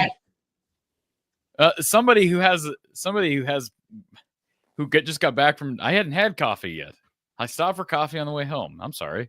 Oh. Are you one of those weird people that coffee makes you calm? No, coffee makes me think clearer, and I had a headache earlier, so caffeine. I needed a little caffeine. So. But Where's Coach? First off, what was your thoughts being there, Corey? Like how the ebbs and flows of the game was. The game was crazy, right? Like there was a lot of ebbs and flows. Like it was like we got to a certain point, and it's like they kept cutting it back, and then we found a way, and they kept. That's how I expected it to go, but like it just like when you actually happens, you see it as that. But I mean, I brought it up earlier. It was ebbs and flows. I mean, you have the first quarter where Drake puts up 25, and they put up 10 in the second, and they put up 25 in the third, and then Iowa holds 13 in the final period. So that was a little strange. The one thing I kept saying the first quarter is got to figure out a way to avoid this lead getting to somewhere like 8 to 10, because then you're playing catch up, and we have no idea what this team is going to be like when they're playing from behind. And I don't want to find out in that environment. It's hostile in there. Like it's loud. It's amazing. Yes. There were a good number there were probably a couple thousand, maybe 1,000 to 2,000 Hawkeye fans in there. And it was loud for Drake. The student section shows out. It was the 50th anniversary, the program's 50th anniversary. So it was a great environment. James, I love it down there. And everybody knows I've talked about this. You know, Drake's not in a great neighborhood. But, man, it's for a basketball. Definitely not, but. Yeah, for a basketball watching I experience. went on a visit there. It's funny. Say that again. I went on a visit to every Iowa school because they were all recruiting me except for University of Northern Iowa. Everybody else I wanted to visit with. What'd you think about Drake? It's a little ghetto. It's sketchy. Absolutely ghetto. Yeah, it wasn't for me. Same thing with Iowa State. I went to Ames one time and I was like, absolutely not. I will never step foot in this place. God-given place again. You have said that before, and I have no idea what you're talking about. I've lived here. Well, I went to one game. Ames is terrible. What are you talking about? One time. What are you talking about, James? Ames what are is you terrible. Terrible from what perspective? Listen, I can't even, honestly speaking, Corey, it was just a feeling there. It felt really stuffy. Okay, that's true. That's true. It's terrible. It makes me feel terrible when I walk in that city, right? Or like when I'm in that city, it makes me feel terrible. It just makes me feel weird. That's because you're a sloppy Hawkeye fan, and that's fine. But I'm saying, as far as Ames is not ghetto. Yeah, it's not terrible. I didn't say Ames was ghetto. I said Drake was ghetto. Yeah, Drake is definitely ghetto. Drake is definitely ghetto. Yeah, it's just I don't know. It was like really stuffy for me. The people, like I don't know. It was just it didn't vibe with me. Let me say that. Because then when I went to Iowa, it felt like home. My first visit. I love the Iowa Hawkeye fans. I fell in love with it the first time I went there. It just felt more welcome. But James, to your original point, the Knapp Center is like a small high school gym. Yeah. And I just think it's hard, regardless of what Drake is, and we'll find out what they are as. Christopher, I know what ghetto is too. Don't worry. But there's always a ghetto. Just like I tell people, there's a ghetto everywhere. Doesn't mean it's the ghettoist. but there's a maybe not ghetto Cedar Falls, everywhere. but There's a ghetto everywhere. But again, there's even a ghetto in Iowa City. Ooh, yeah. Depending on where you at, it's a little. Doesn't mean it's the ghetto now. It ain't Detroit. It ain't I think what you meant more is they're Baltimore. right. You know, Their arena's it's not more Milwaukee. in the Knapp Center's more in the ghetto though. That's kind of what you meant. Like the Knapp Center's more in that area where like that's where it's located at, not that like it's actually. Yeah. I get what you meant, but it's just but a no, little, it's a little. Yeah, that's all I'm gonna say about it. Listen, Drake was cool though. I'm not knocking it. I hated playing there because it just was. Y'all see how it is every time we go there. Every time, never fails. The Knapp Center is hated going there. But again, it is what it is. That's part of the tradition, and I'm happy they've kept that tradition of Iowa teams playing each other. Yeah, and obviously it was fun, and I don't know. Did you had to have talked about the foul issue, right? The foul calls, how much the free throw discrepancy, right? Like I wasn't here for it, obviously, so I missed it. I'll go back and watch it eventually. But for me, it just seemed like it was very ticky tack, kind of both ways, but like more obviously Iowa later in the second half, especially the fourth quarter, seemed like the first like 5 plays of the fourth quarter is like, bro, you calling a foul in every play, right? Like let's just get this going, right? Like I get some of them are fouls. I'm not saying some of them aren't, right? I'm not saying they're all not fouls. There was a little whistle happening. Yeah. Some of them was, some of them wasn't, some of them was, but yeah. By the way, real quick, can I just say something else, James? Let me just say something else real quick. In response to this comment about there's a ghetto everywhere, it doesn't mean it's the ghettoist. I'll tell you one of the places. I'll tell you one of the places that is more ghetto than Ames, and it's not even close, and that's Cedar Rapids. I never said Ames was ghetto, but go ahead. I'm just gonna say, and Waterloo, man, you talk about the ghetto, man. Waterloo and Cedar Rapids, man. You want to talk why about you have to do me like that, Corey? Corey, I ain't do you like that, bro. I ain't do you like that, bro. Why you gotta do me like that? I'm telling you right now, those two places, man. You go. I'm telling you, go to downtown Waterloo. Go to. I live in Waterloo. I live in Waterloo, so obviously I've been to downtown Waterloo. Yeah, Waterloo. I'm weak. Go down to Waterloo. You know what I'm talking about. Yeah, I know.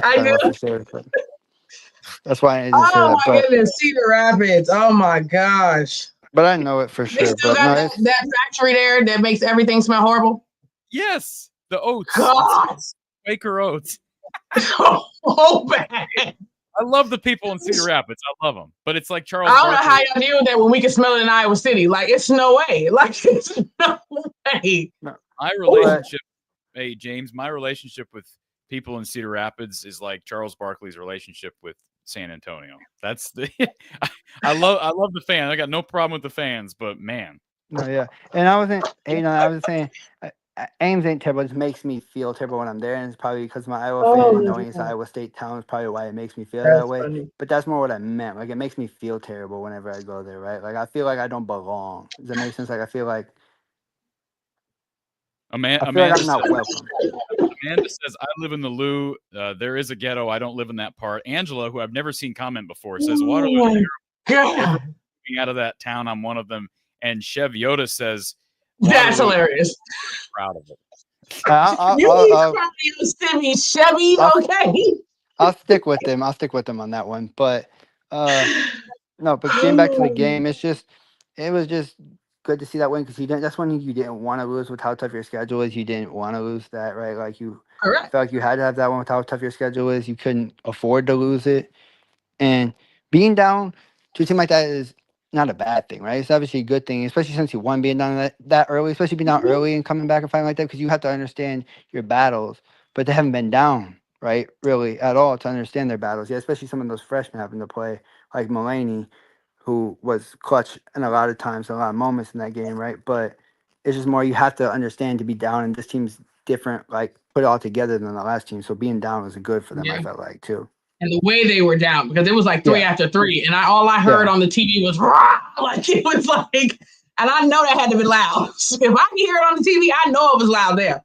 So I commend them for taking that blow because I keep saying this, and I said it after the game in Moline, and this is a discussion for a different day, Kachine. And it doesn't apply to the women anymore because they're selling out the season.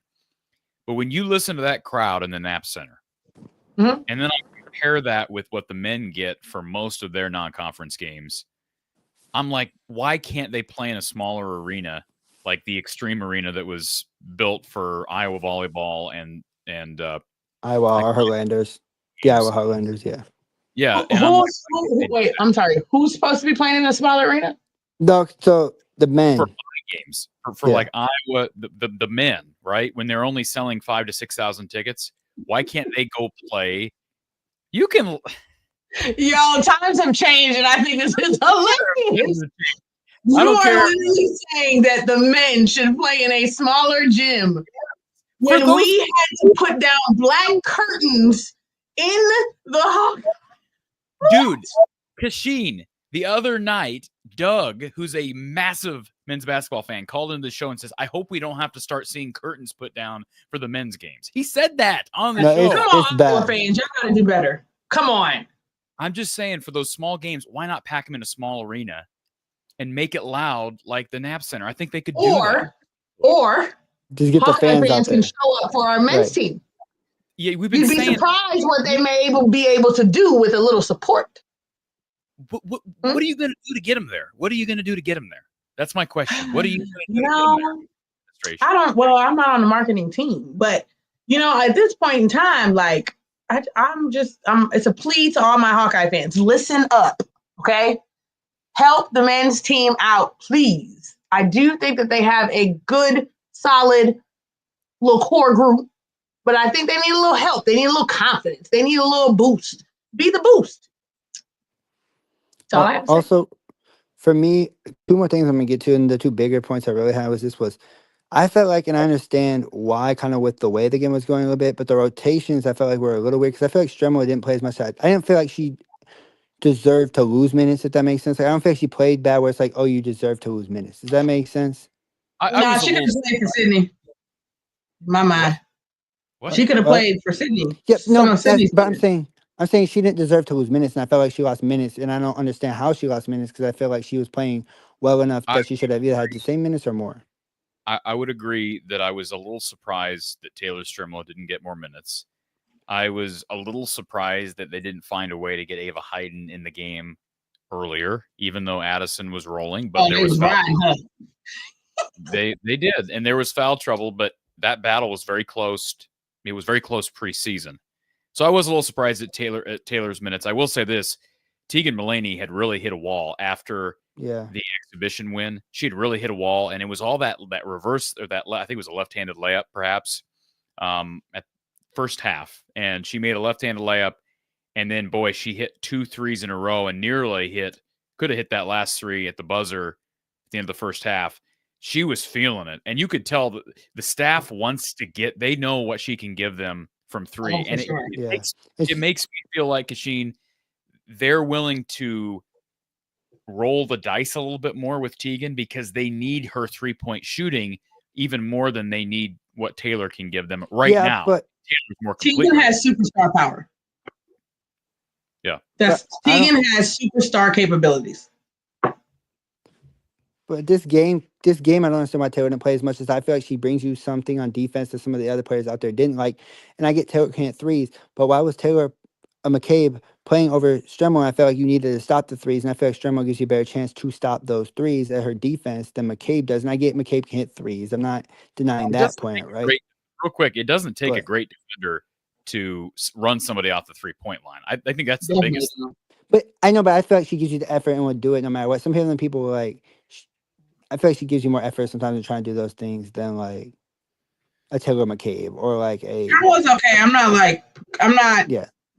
I get your point. I would have played her over Sydney.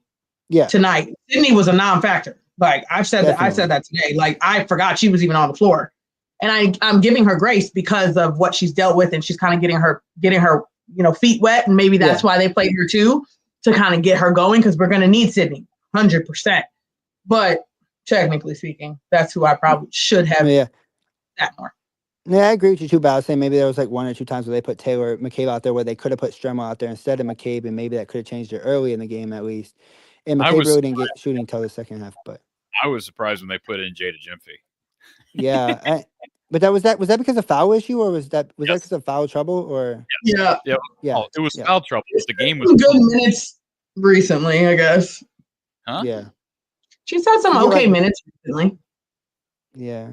Okay. I don't know. I feel like it's weird, obviously, because this team's not really deep in comparison of like you really only have 3 people off the bench who I feel like I would trust, and I feel like maybe Cash feels like the same way with Hayden, Mulaney, and Stremlow, right? And obviously McCabe you could throw in there too. I guess 4, maybe Stremlow you could throw in there. For shooting wise, McCabe, obviously, not defensive wise, but shooting wise, McCabe for sure. But well, you got to get Aaliyah Guyton back, because I do think having Cash makes a good point about recovering from an ACL, but I think having her back out there just for effort level on defense on the perimeter could really help. Now, hopefully she's moving okay with that knee.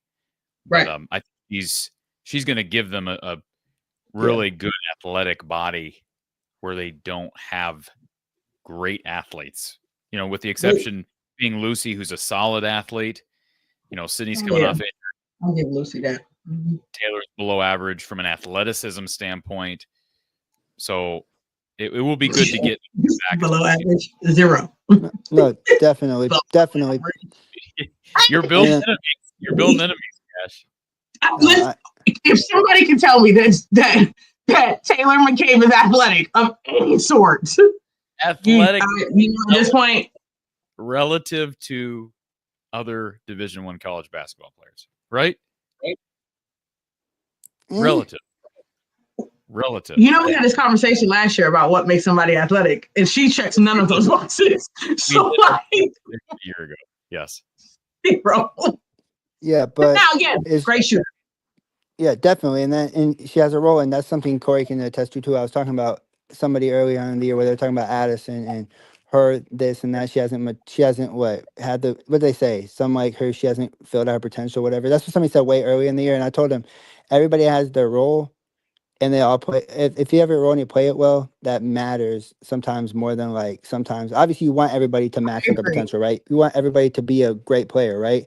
But your role, sometimes if you feel your role is more important than if you can't max out your potential, at least filling your role. And that's one thing I think Addie's done well, and I've been saying this, and Corey can attest to me having her side, and that I feel like she fits her role, and people just sometimes don't give her the credit just because, it's not flashy, right? But it's what you need, and she fills that role, and she does a good job at it most times. Sometimes she doesn't, but most of the time she does do a good job at that. I agree, James. But no, it's a good win, and it's gonna be tough. It's gonna be tough against Kansas, obviously. But like I said, you needed this one just with Kansas, Tennessee, Iowa State coming up, right? This one you had to have, and I'm glad they got it, right? So, absolutely, yeah. Another test against a Kansas team, neutral court, but it'll be all Hawkeye fans up there. Definitely. I mean, definitely, and then hopefully that makes it better. I'm interested to see that turnout. Obviously, I know how it's going to be, but just in fact of like your point of what you're thinking. Obviously, don't forget about Tuesday when we have like 2,000 people there to watch Iowa play Ryder. Don't forget about that one. But you know, yeah, 2,000, literally like 2,000 people in the fan. How many fans are going to show up for Iowa versus Ryder on the men's side on Tuesday night, Kachine? You want to guess? How many people? How many people are going to be in the arena? Over it.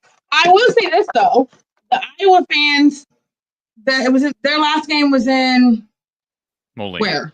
Moline. Right. Look what happens when you have a good crowd. See? Absolutely. That's what I'm saying. I mean, you may not need it against Ryder, but like. Hey, real quick, just so everybody, can you fix that ring light? Hey. Everybody's aware.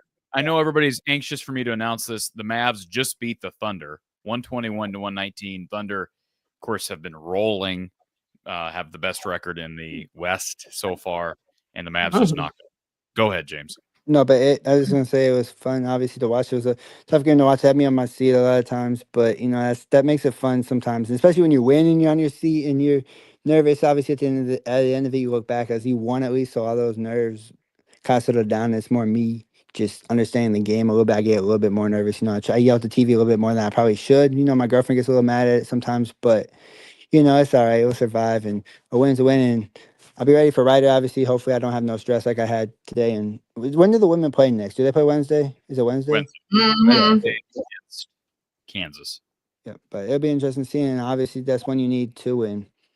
let's just keep this train rolling. I'm happy for all the girls, and I'm happy for Jan mostly because she paid her dues, and I'm just happy that everything's going the way it is because that's a really good person, a really good coach right there. That's earns everything she's gotten and paid her dues, and now she's fulfilling us with a good basketball, and it's always fun to see. James, appreciate you calling in, sir. We'll talk to you very soon. Yep, bye. Thanks, sir. All right. Looks like maybe we're going to try Scott. Scott tried to call in by phone, and then he came back to StreamYard. So Sam says he was supposed to be at that Mavs Thunder game tonight, and he didn't end up going. So it's your fault, Sam. Well, I don't know if you're a Thunder fan. If you were, then it's your fault they lost. Yes, he is a Thunder. He is a Thunder. Diego says, let's talk about Furbach taking charges. Has Kylie Furbach at all made you eat a couple bites of crow this year, Kachine, as it relates to her defense? Because the staff has been very high on Kylie Furbach's perimeter defense through the first. Okay, well, number one, what in the hell is bites of crow? Bites of crow. You have is that an Ames thing? Like, what is that? Everybody knows what it means to eat crow. You have implied in the past that Kylie Furbach is not a good defender.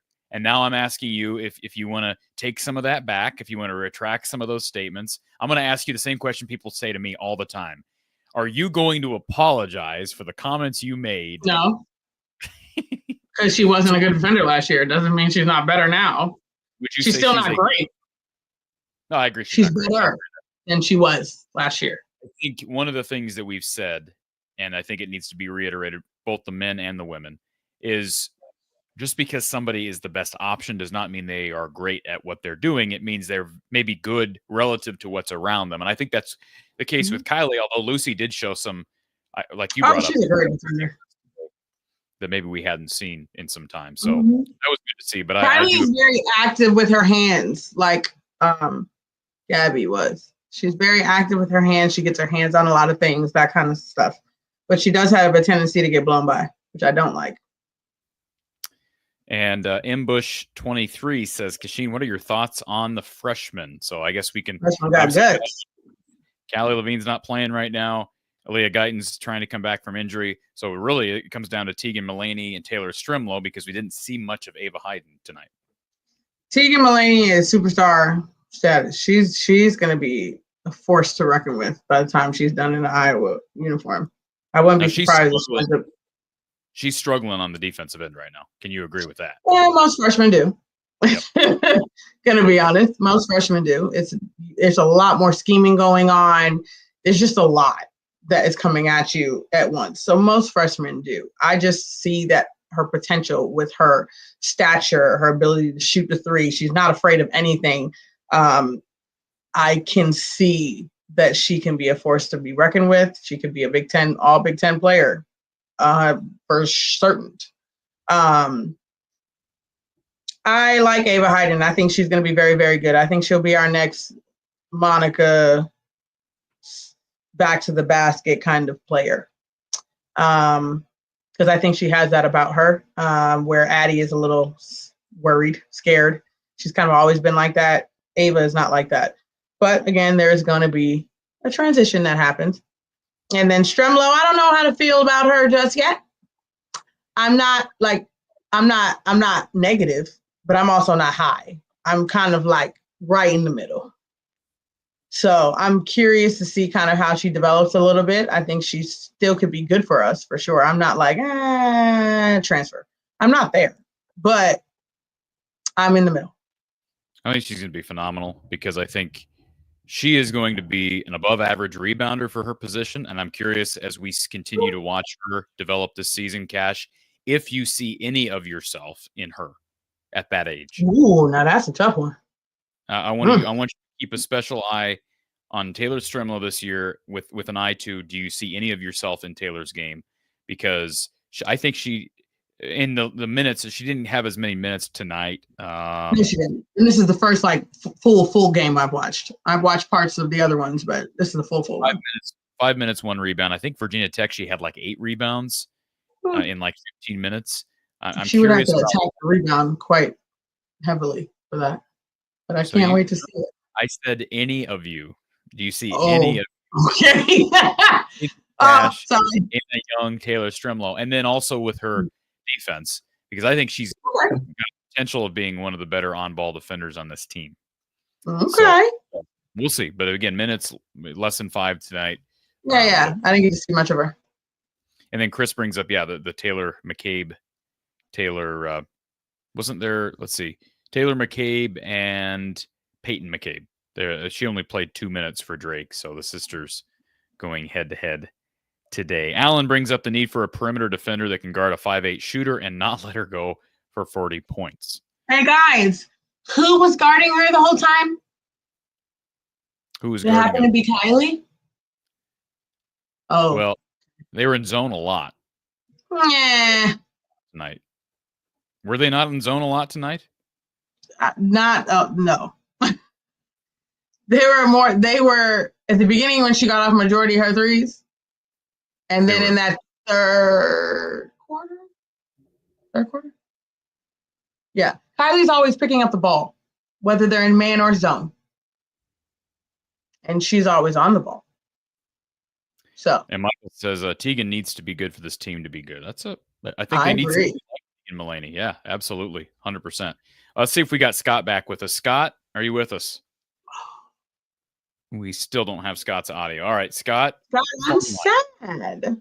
Online, sir. Let's go to Corey, who's Corey, welcome. Hey! Kachine, we missed you. How's it going? Well, I have some anger. I was mad that you abandoned us for a couple of games. I thought we were just left as foster children. And you were Corey, I thought, was blowing smoke and you were never coming back.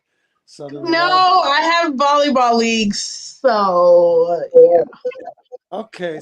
Corey, I want you to go ahead and rip Kachine like you're willing to rip me for her take on Taylor McCabe. You feel very strongly, and I know you. Lord. So go ahead and tell Kachine how you feel.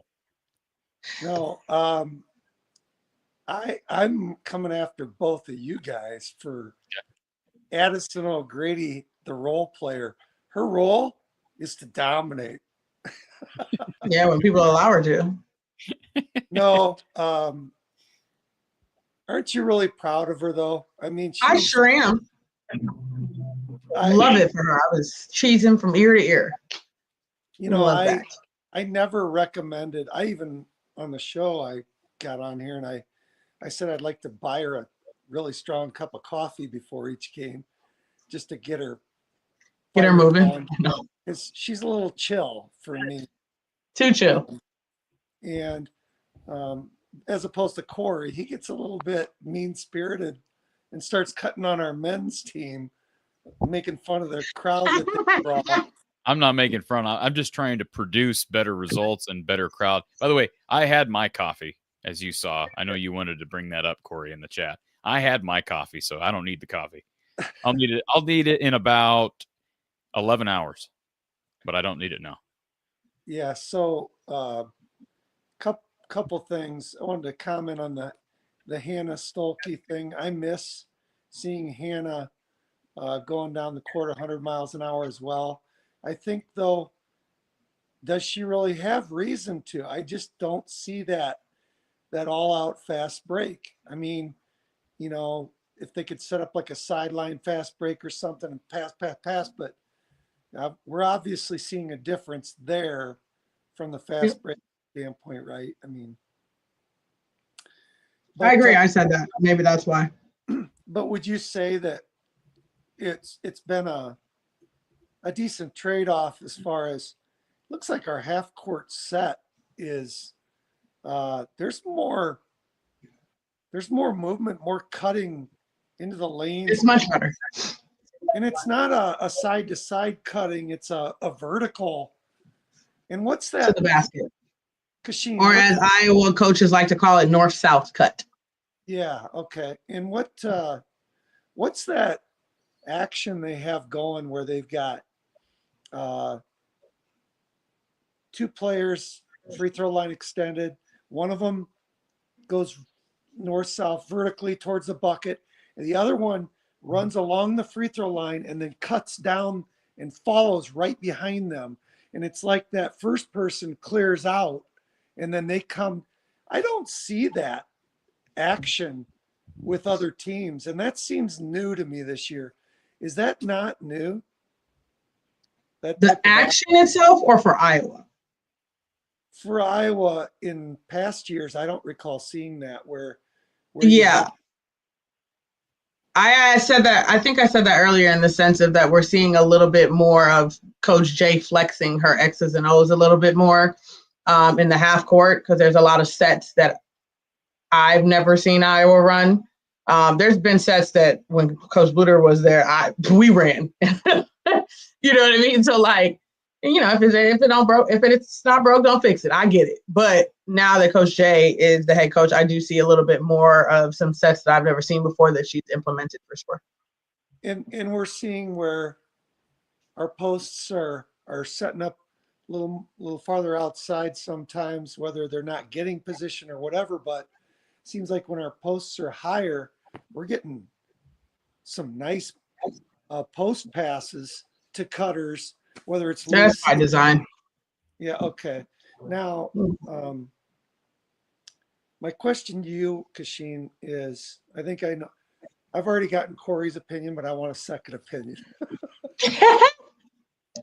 So just to bounce it off of you, but you recall they used to talk about Monica Sonano that she needed to get low enough where it was not. There was no dribble. It was just turn and shoot and Correct. score. Do you think that are we doing a different scheme with Addy O'Grady, or is she just not able to get down low enough and get set up low enough just because her footwork speed isn't as good as like a Sonano to get in that position where you can just turn and score? She seems to be out away from the bucket a lot more. I don't think she's aggressive enough in order to do what Megan and Monica did, right? Because both of them are very similar in regards to they do their work early. That way they only really have to catch and score. In order to do that, you have to have a lot of body-to-body contact, which means that you are literally fighting your defender for position. They did not give up position. Like they were going to hold that position as the ball went from one corner to the top of the key to the other side. Like they were not relinquishing that position. Addison has a mentality, like you were saying earlier, that's she's not going to fight.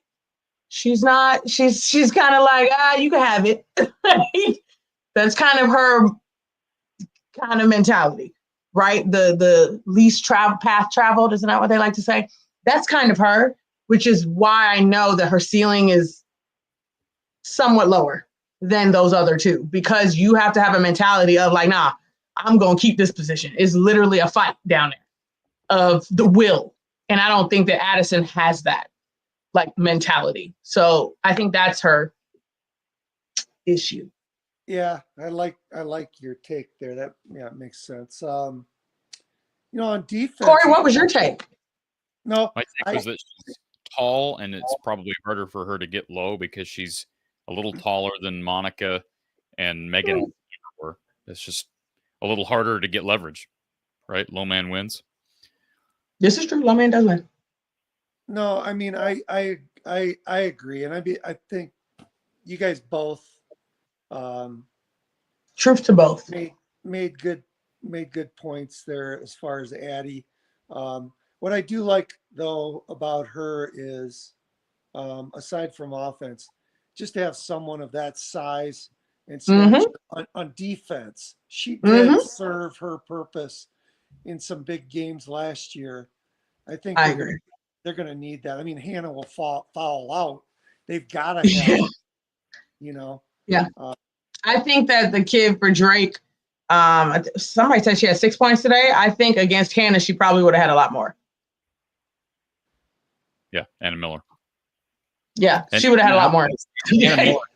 Anna Miller had 17 shot attempts, which is equal to what Dennebeer had. Dennebeer had 17 shot attempts. Anna Miller had 17 shot attempts. One scored 6 points and one scored 40. 40.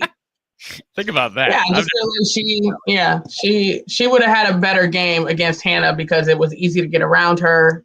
She's not a big, with Addison's arm length, like that's a tough person to score over. So how do you think the Iowa State game's going to go, Kachine, with Audie Crooks? I mean, how do you think that Audie's going to play Addy, and how's Hannah going to fit in? How's that? You remember how I had said before that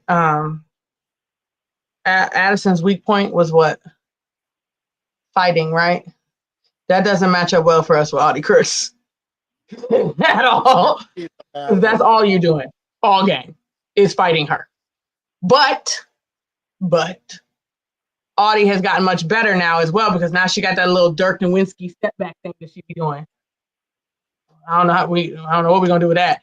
But again, as long as she holds her own and she boxes out, she might be able to. But that's a large lady, okay? Yeah. You touched on boxing out. It stunned me a couple games ago. We had that whole lane sealed off. They had everybody boxed out. Yeah. And that ball bounced 3 times, and then we finally got it. But no offensive player could get to that ball. We had everybody sealed. That's the first time I've seen Iowa women's basketball box out like that. That's a drill. In years. That was a clinic in that series. But anyway, my last question is, so which freshman steps up and plays that Sydney Falter role this year? Tegan. So you definitely got your money on Tegan. Oh yeah. See, now her mentality is something you don't see often. And so even when she shot that second 3 over there by Drake's bench, I was like, what in the, because the way the game was going and she was guarded. Okay. Like it felt like it was a wide open 3. The girl was like in her face. And she pulled it. And I was like, oh, there's no way she just shot that. We said this in the exhibition too. She's fearless. Right. That was the first observation I had from her. Like she's just looking to shoot. Yeah. And that mentality is going to go far. So Corey, what's your odds on Stremlo versus? Well, and I hate playing these two off of each other, but what's your confidence level on Tegan? What's your confidence level on Stremlo? I think they're both going to need to play well, but I think. Because they played different positions, right? But I do think after today, stock went up for Tegan. I wouldn't say it went down for Stremlo. She just got less minutes. So it's just like Ava Height got less minutes tonight. So, yeah, obviously stock up on Tegan. The fact that they trusted her on the road, maybe a little bit more than Stremlo and Hayden combined, then that would give me indicators that they also believe that she's maybe a little bit more integral as far as being a dark horse, and as a 6th player off the bench. I like Stremlo, the fact that she's a scrapper, she's a hustler, she could get those loose balls like a Sydney Falter. Now, obviously, Tegan's got a lot more height that she brings to the table. What's the height difference? I don't even know, but I know Tegan. Well, let's see. I guess I can tell you here. Stremlo is listed at. Let's see. I think she's like 5'9". She's listed at 5'10", so she's probably closer to 5'8", 5'9". And then let's see here. Do we want to take a guess as to Tegan Mulaney's height? She's listed at 6'1", although one of the TV people, maybe that was just a misprint. They had her at like 5'10" or 11 the other day, which I don't think that's not right. I think she's probably closer to 6 foot. Okay, I was thinking Tegan was taller than that, but. Yeah, Iowa's got her at 6'1". Okay. All right. Well, great show, and thanks, Corey. See you, Kachine. I mean, Corey, your smile's okay, but Kachine, fantastic. I can do this too, Corey. I can do this. Do that too. I put myself up for adoption because I thought we were She had left us, and we had no. Well, no one signed the papers to adopt you, Corey, so you're stuck here. Corey is man hating. He's hating on our men's basketball. Oh, hey, another reason why the crowd is down is because PMAC is putting up 15.6 points per game at Butler. I think a lot of the fans are traveling to Butler games. Yeah, So right. There's as many fans. I'll tell you what. There's as many fans traveling to Butler to watch Patrick McCaffrey as there are Hawkeye football fans traveling to Utah Tech to watch Deacon Hill ride the bench. That's those numbers are about the same, Corey. Corey, appreciate you calling in, sir. As always. Yeah, he's rivaling Drake with these one-liners. I'm rivaling the other Drake. Absolutely. Okay. Have a good night, sir. We'll talk to you next time. Go Hawks. Go Hawks. All right. And figure out Scott. I feel bad for him. Say that again. Who was trying to get on? Oh, Scott. He's still with us. He jumped on the phone line. So let's go ahead and get to Scott because then we got one final topic. I believe this is Scott. I'm assuming this is Scott. Scott, are you with us? Yes. Can you hear me? Yep, we got you, Scott. Okay. Sorry, I prefer that StreamYard, but my laptop is giving me all kinds of issues. And do you hear me? Yeah, we got you. Yeah. Yeah. Okay. All right. So I just want a couple brief talking points. So, Kachine, you are amazing at bursting a fan's bubble. Ooh. Ouch. Because after today, I'm thinking, okay, our expectations should be Final Four, but. Oh yeah, you wildin', Scott.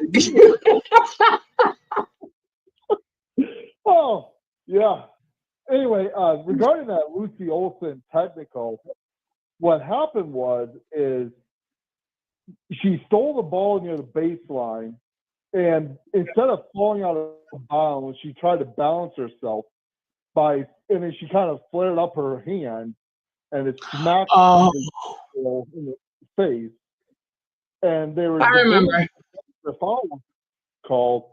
They were debating whether it should have been a intentional foul or a technical, and I guess they called it a technical, but I'm surprised they didn't call it a flagrant because she did hit her pretty hard. Hold on, there is no flagrant in the women's. There is no flagrant in the women's game. So okay. Should have been. So it would have been called. It would have been called intentional if it was.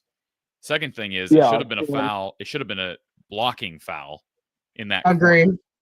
So that's the problem with that whole series of events. It should have never been. It should have never been an and one for Tegan because it should have been a foul out on. Foul way over there. Exactly. Okay. Yeah. That's what I observed from Massey. That's what happened with Lucy. Okay. Accidentally hit her in the face, but and also regarding Taylor McCabe, and so Kylie, I thought she didn't really. She only had, I think, 1 or 2 points. I think Sydney had 1 or 2 points. Would it be better for Taylor she has 6 points to start to get that 3-point shooting in rather than Kylie? Because our 3-point shooting is not good. Well, I don't know. I mean, Kylie gives you more. First of all, Kylie's been giving them more than just scoring. And although she had just 2 points today, she's been kind of a stat sheet stuffer in some regards with her assists, with her even she's rebounded a little bit better than she had. She's had a couple of she had 3 steals. She had 3 steals today. I think defensive. I don't know that you fix what's not broken. And to me, at this point, the change has already been made, and Taylor's responded to it very well, Scott. Okay. I think you'd be tinkering too much. Kachine, what do you think? I think Taylor's a good spark off the bench for to be able to have that kind of shooter to come in and make an impact, or at least have the defense to have to change their scheme because you have to pay attention to her. I think is probably more in our benefit. And yeah, being able to shoot 3-pointers off the bench, I'll give them a spark. Mm-hmm. Okay. And also, that's the one issue is Coach Jensen addressed it that I think against the Virginia Tech game, they only had 4 3-pointers, and she said we have to get more 3-pointers. But do you think this is the lack of 3-point shooting, is that more of Coach Jensen's game, because she is known as a post player coach,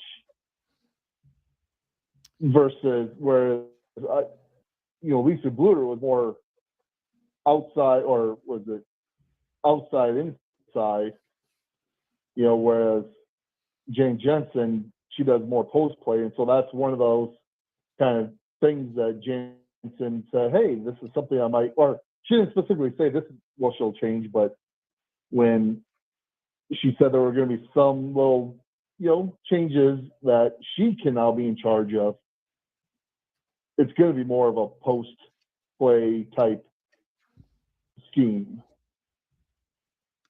But then, I think, Kachine, you talked about this in the preseason show, that we may just see more focus on half-court offense in some parts, and not just because of Coach Jay, but also because of the makeup of the team. They don't have many rim runners besides Hannah. And I also don't think we have that many people that are able to create 4 3-point shots. Like, in order for Taylor McCabe to score, somebody has to create it for her. So if someone's not creating, she's not getting shots. If, and that goes for everybody. I think the only, I would consider possibly right now, obviously you have Lucy Olsen. Sid, based off of what she did last year, she was able to kind of kick and penetrate. But even she's kind of like a one-woman show, in the sense of if she put the ball on the floor, 9 times out of 10, she's going to the rim. So having a person that is able to drive, to create, knowing she's going to kick, we don't have as many of those as we did last year. Yeah. And Lucy, she can really take it to the rim, and she's really good around the rim. But when they said she was not a 3-point shooter, they're not kidding. She's working on it. She's working on it. She made a big one tonight, and she is capable of making them.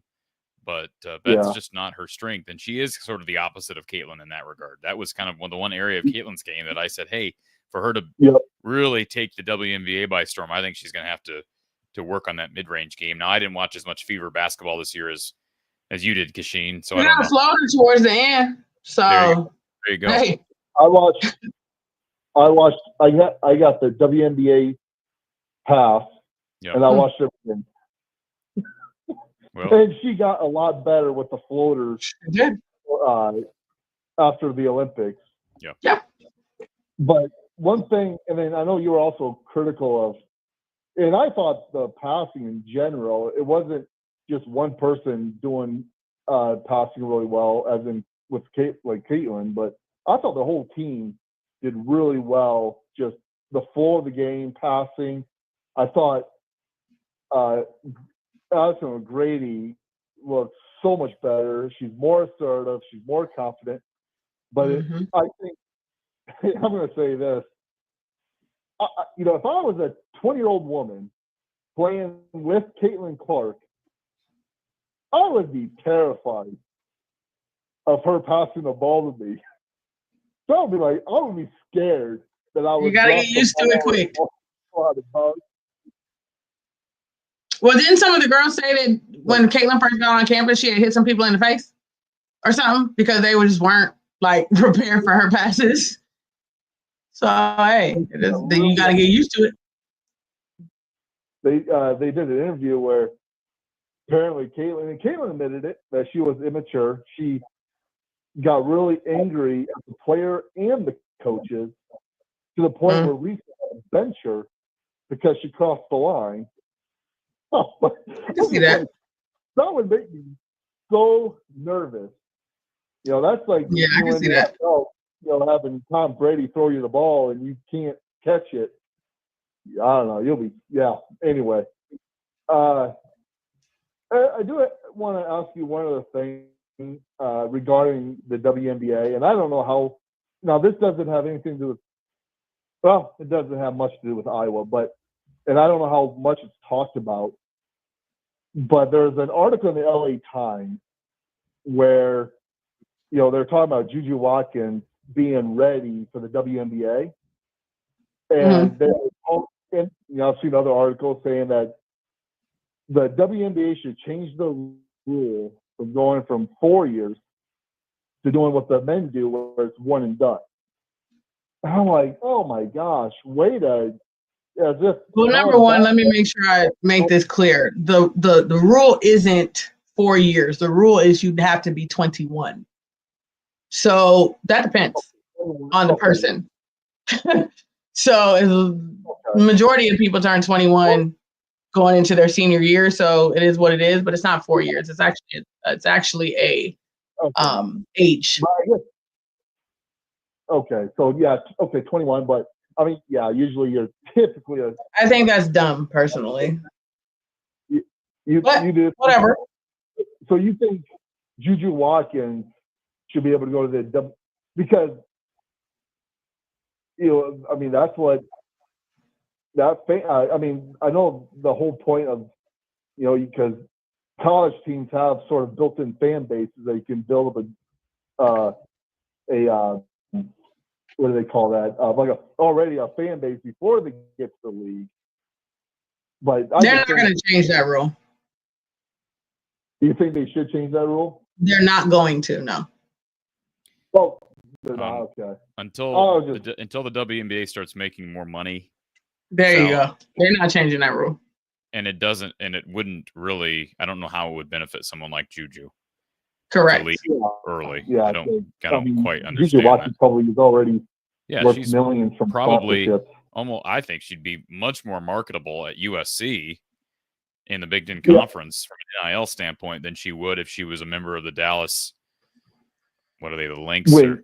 Wings. I'm sorry. I'm staring at a former Lynx player here. What do you expect? God. Go ahead. I'm just kidding. Yeah, no, they're not going to change it, and they shouldn't. So that's my take on it. Okay. All right, cool. Scott, appreciate you calling, sir. I'm glad you're able to finally get in by phone, and hopefully your StreamYard gets to working again next time. Yeah, I'd love to see your face next time. So I'll let you guys go. Bye-bye. All right, thanks, Scott. Thanks. All right, and final thing in the chat, Lolo says, how do you guys feel about Hannah so far? The looks plays she's been getting, and Tim kind of adds to that. You think the lack of running from Hannah is due to the bigger emphasis on the defensive side and rebounding? I feel like she gets to help off more since she's not in the post as much.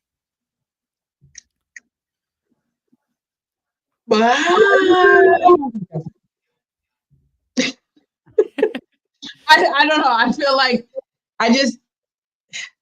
the likelihood of that is slow. I feel like we're just not running. So what's the point in her mind? What's the point in running if I'm not gonna get it? I got real frustrated with her, and I've said this. I've said this before. I wish she would develop a shot fake. She had one play in that third quarter where I'm like, "Don't go up," and then she went up, got blocked. It got the whole student section going. What happens then? 2 straight threes for Dinnebeer, and it cuts the lead to 5. And that could have been a huge part in the game. She forces a shot up as opposed to either kicking it out or going shot fake and trying to get the free throw line. And by the way, credit to Hannah Stalky. The one thing we've seen from her, she is a good free throw shooter now. She has turned into a good free throw shooter. The numbers say she's good. Her stroke is good. She's went from being like a 44% free throw shooter her freshman year to right now she's got to be, it's early, so the sample size isn't quite big enough. But if you look at her so far this season, she's shooting free throws at an 88% clip. 88%. Go ahead, Hannah. What do you have to say about that, Kachine? It's crazy.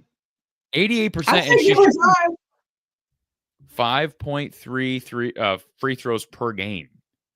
88%. That's great. Anyways, I'm just happy that she's moving in that direction. Absolutely. Let's give everybody a quick box score recap. The Hawkeyes taking care of business in the Knapp Center against Drake Bulldogs down in Des Moines behind Addy O'Grady's 27 points, 10 rebounds. She did have 6 turnovers. She was 13 of 21 from the field in 33 minutes played. Lucy Olsen played over 38 minutes with 7 of 15 from the field had 18 points, 6 assists, a pair of steals. You had Sydney Falter play 30 minutes, ended up with just 1 point, 6 assists, 2 steals for Sydney, along with 5 rebounds. Hannah Stalky played 28 minutes, 5 of 9 from the field, 6 of 9 from the line, 7 rebounds, 16 total points, 4 assists, 2 turnovers. And Kylie Furbach, the last starter, 20 minutes of play for Kylie, 2 rebounds, had 2 points, 3 steals, no turnovers for Kylie. Taylor McCabe gave him 9 big points off the bench in just under 29 minutes of play. She was 3 of 3 from 3, had 6 rebounds, did have 5 turnovers. Tegan Mullaney also scored 13 points. She was in double figures, 3 of 7, letting it fly, fearless from beyond the arc.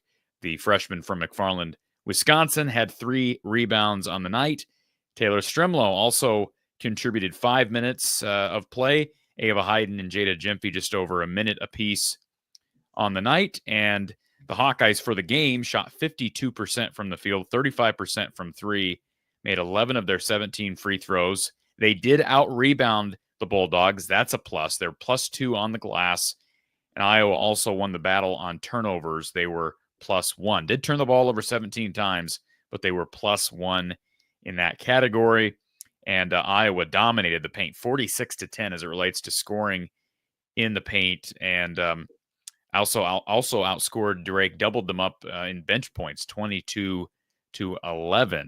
And the Hawkeyes will be back on the hardwood on Wednesday as they take on the Kansas City Jayhawks up in Sioux Falls. Kachine, any final words on that matchup against a Big 12 team? Yet another opportunity at a solid non-conference win. No, you know what? I feel like this season is very interesting because in my mindset, I'm going into every game like, let's see what we got here. Like last year was like so much pressure and so much like expectations that we as fans kind of fed into along with everybody else, as there should be, right? You can make it to the national championship game. The next, of course, season, you think you winning it all, right? So it's an interesting change of pace in regards to watching the game because I can feel myself being more like, oh, okay, I see what you got there. And you're like trying to figure it out as a fan base along with the team. So I think that is fun and exciting for this year. And just excited to see the girls continue to grow and take the next step. What's the next step for Tegan Mullaney? What's the next step for Sydney? What's the next step for Lucy? What's the next step for any of the players? So I'm just kind of excited to see the next step against Kansas. And, just the coach and me excited to see what Kansas throws at us and seeing what adjustments we make.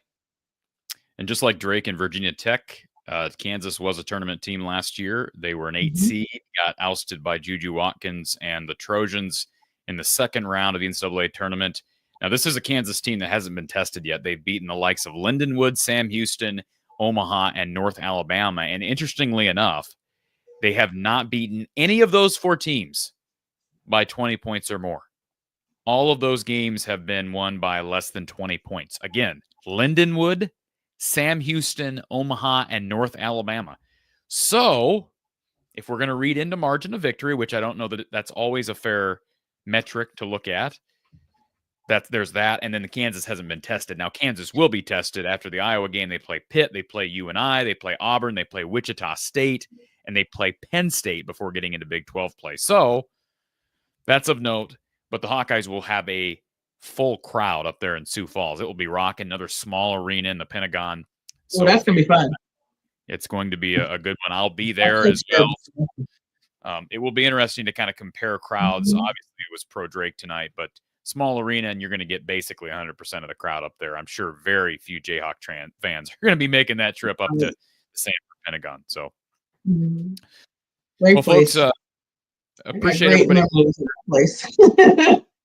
We've kind of went a little overtime here because this was our first post-game show with Kachine, but it was fun for a Sunday night. If you missed any of the show, you can go back and listen to it on audio. The podcast is from the Hawkeye of the Storm on Apple, Amazon, Google, all those. Well, I guess Google Podcast doesn't exist anymore. YouTube Podcast, I think, is what they're calling it now. Obviously, Spotify, Anchor. You can also check out our social media pages. Kachine is at Kachine Alexis on X. I am at From the Hawkeye on Twitter. And, of course, From the Hawkeye of the Storm, Instagram, Facebook. If you want to donate to the show, there are links, Cash App, PayPal, Venmo. If you want to sponsor the show, the emails scrolling across the bottom. You can shop our Amazon store. You can buy our merchandise. All of that's available in the description. Push that like button. Hit that like, because if you're here, we still got like 220 people. We've had over 300 for much of the show. Hit that like button. It can kind of be a final thank you for the time. Thank you. Kachine, it was a pleasure being back with you, and we'll look forward to plenty more. Hopefully a couple more solid non-conference wins, because Iowa does have a challenging and, might I just say, interesting. This is going to be an intriguing stretch of games for Iowa. A variety of different opponents, solid mid-majors, some Power 4 opponents in there. And, of course, the Big Ten is right around the corner as well. And so is Iowa State, who's top 10 in the country, in a weird matchup with Iowa. Where is that at? I didn't even look. It's where? Iowa. It's in Iowa City, Carver. Oh, thank God. Okay. Yeah, I was at that game last year against Audie Crooks in that state. I playing Iowa State is, oh my God. Anyways. Yeah. All right, folks. Have a great night. I'll be talking to you very soon, because I got men's basketball Tuesday, and then, of course, women's basketball on Wednesday. For Kachine Alexander, my name is Corey Brada. You've been watching From the Hawkeye of the Storm. Have a great night, folks. Be safe. We'll talk to you.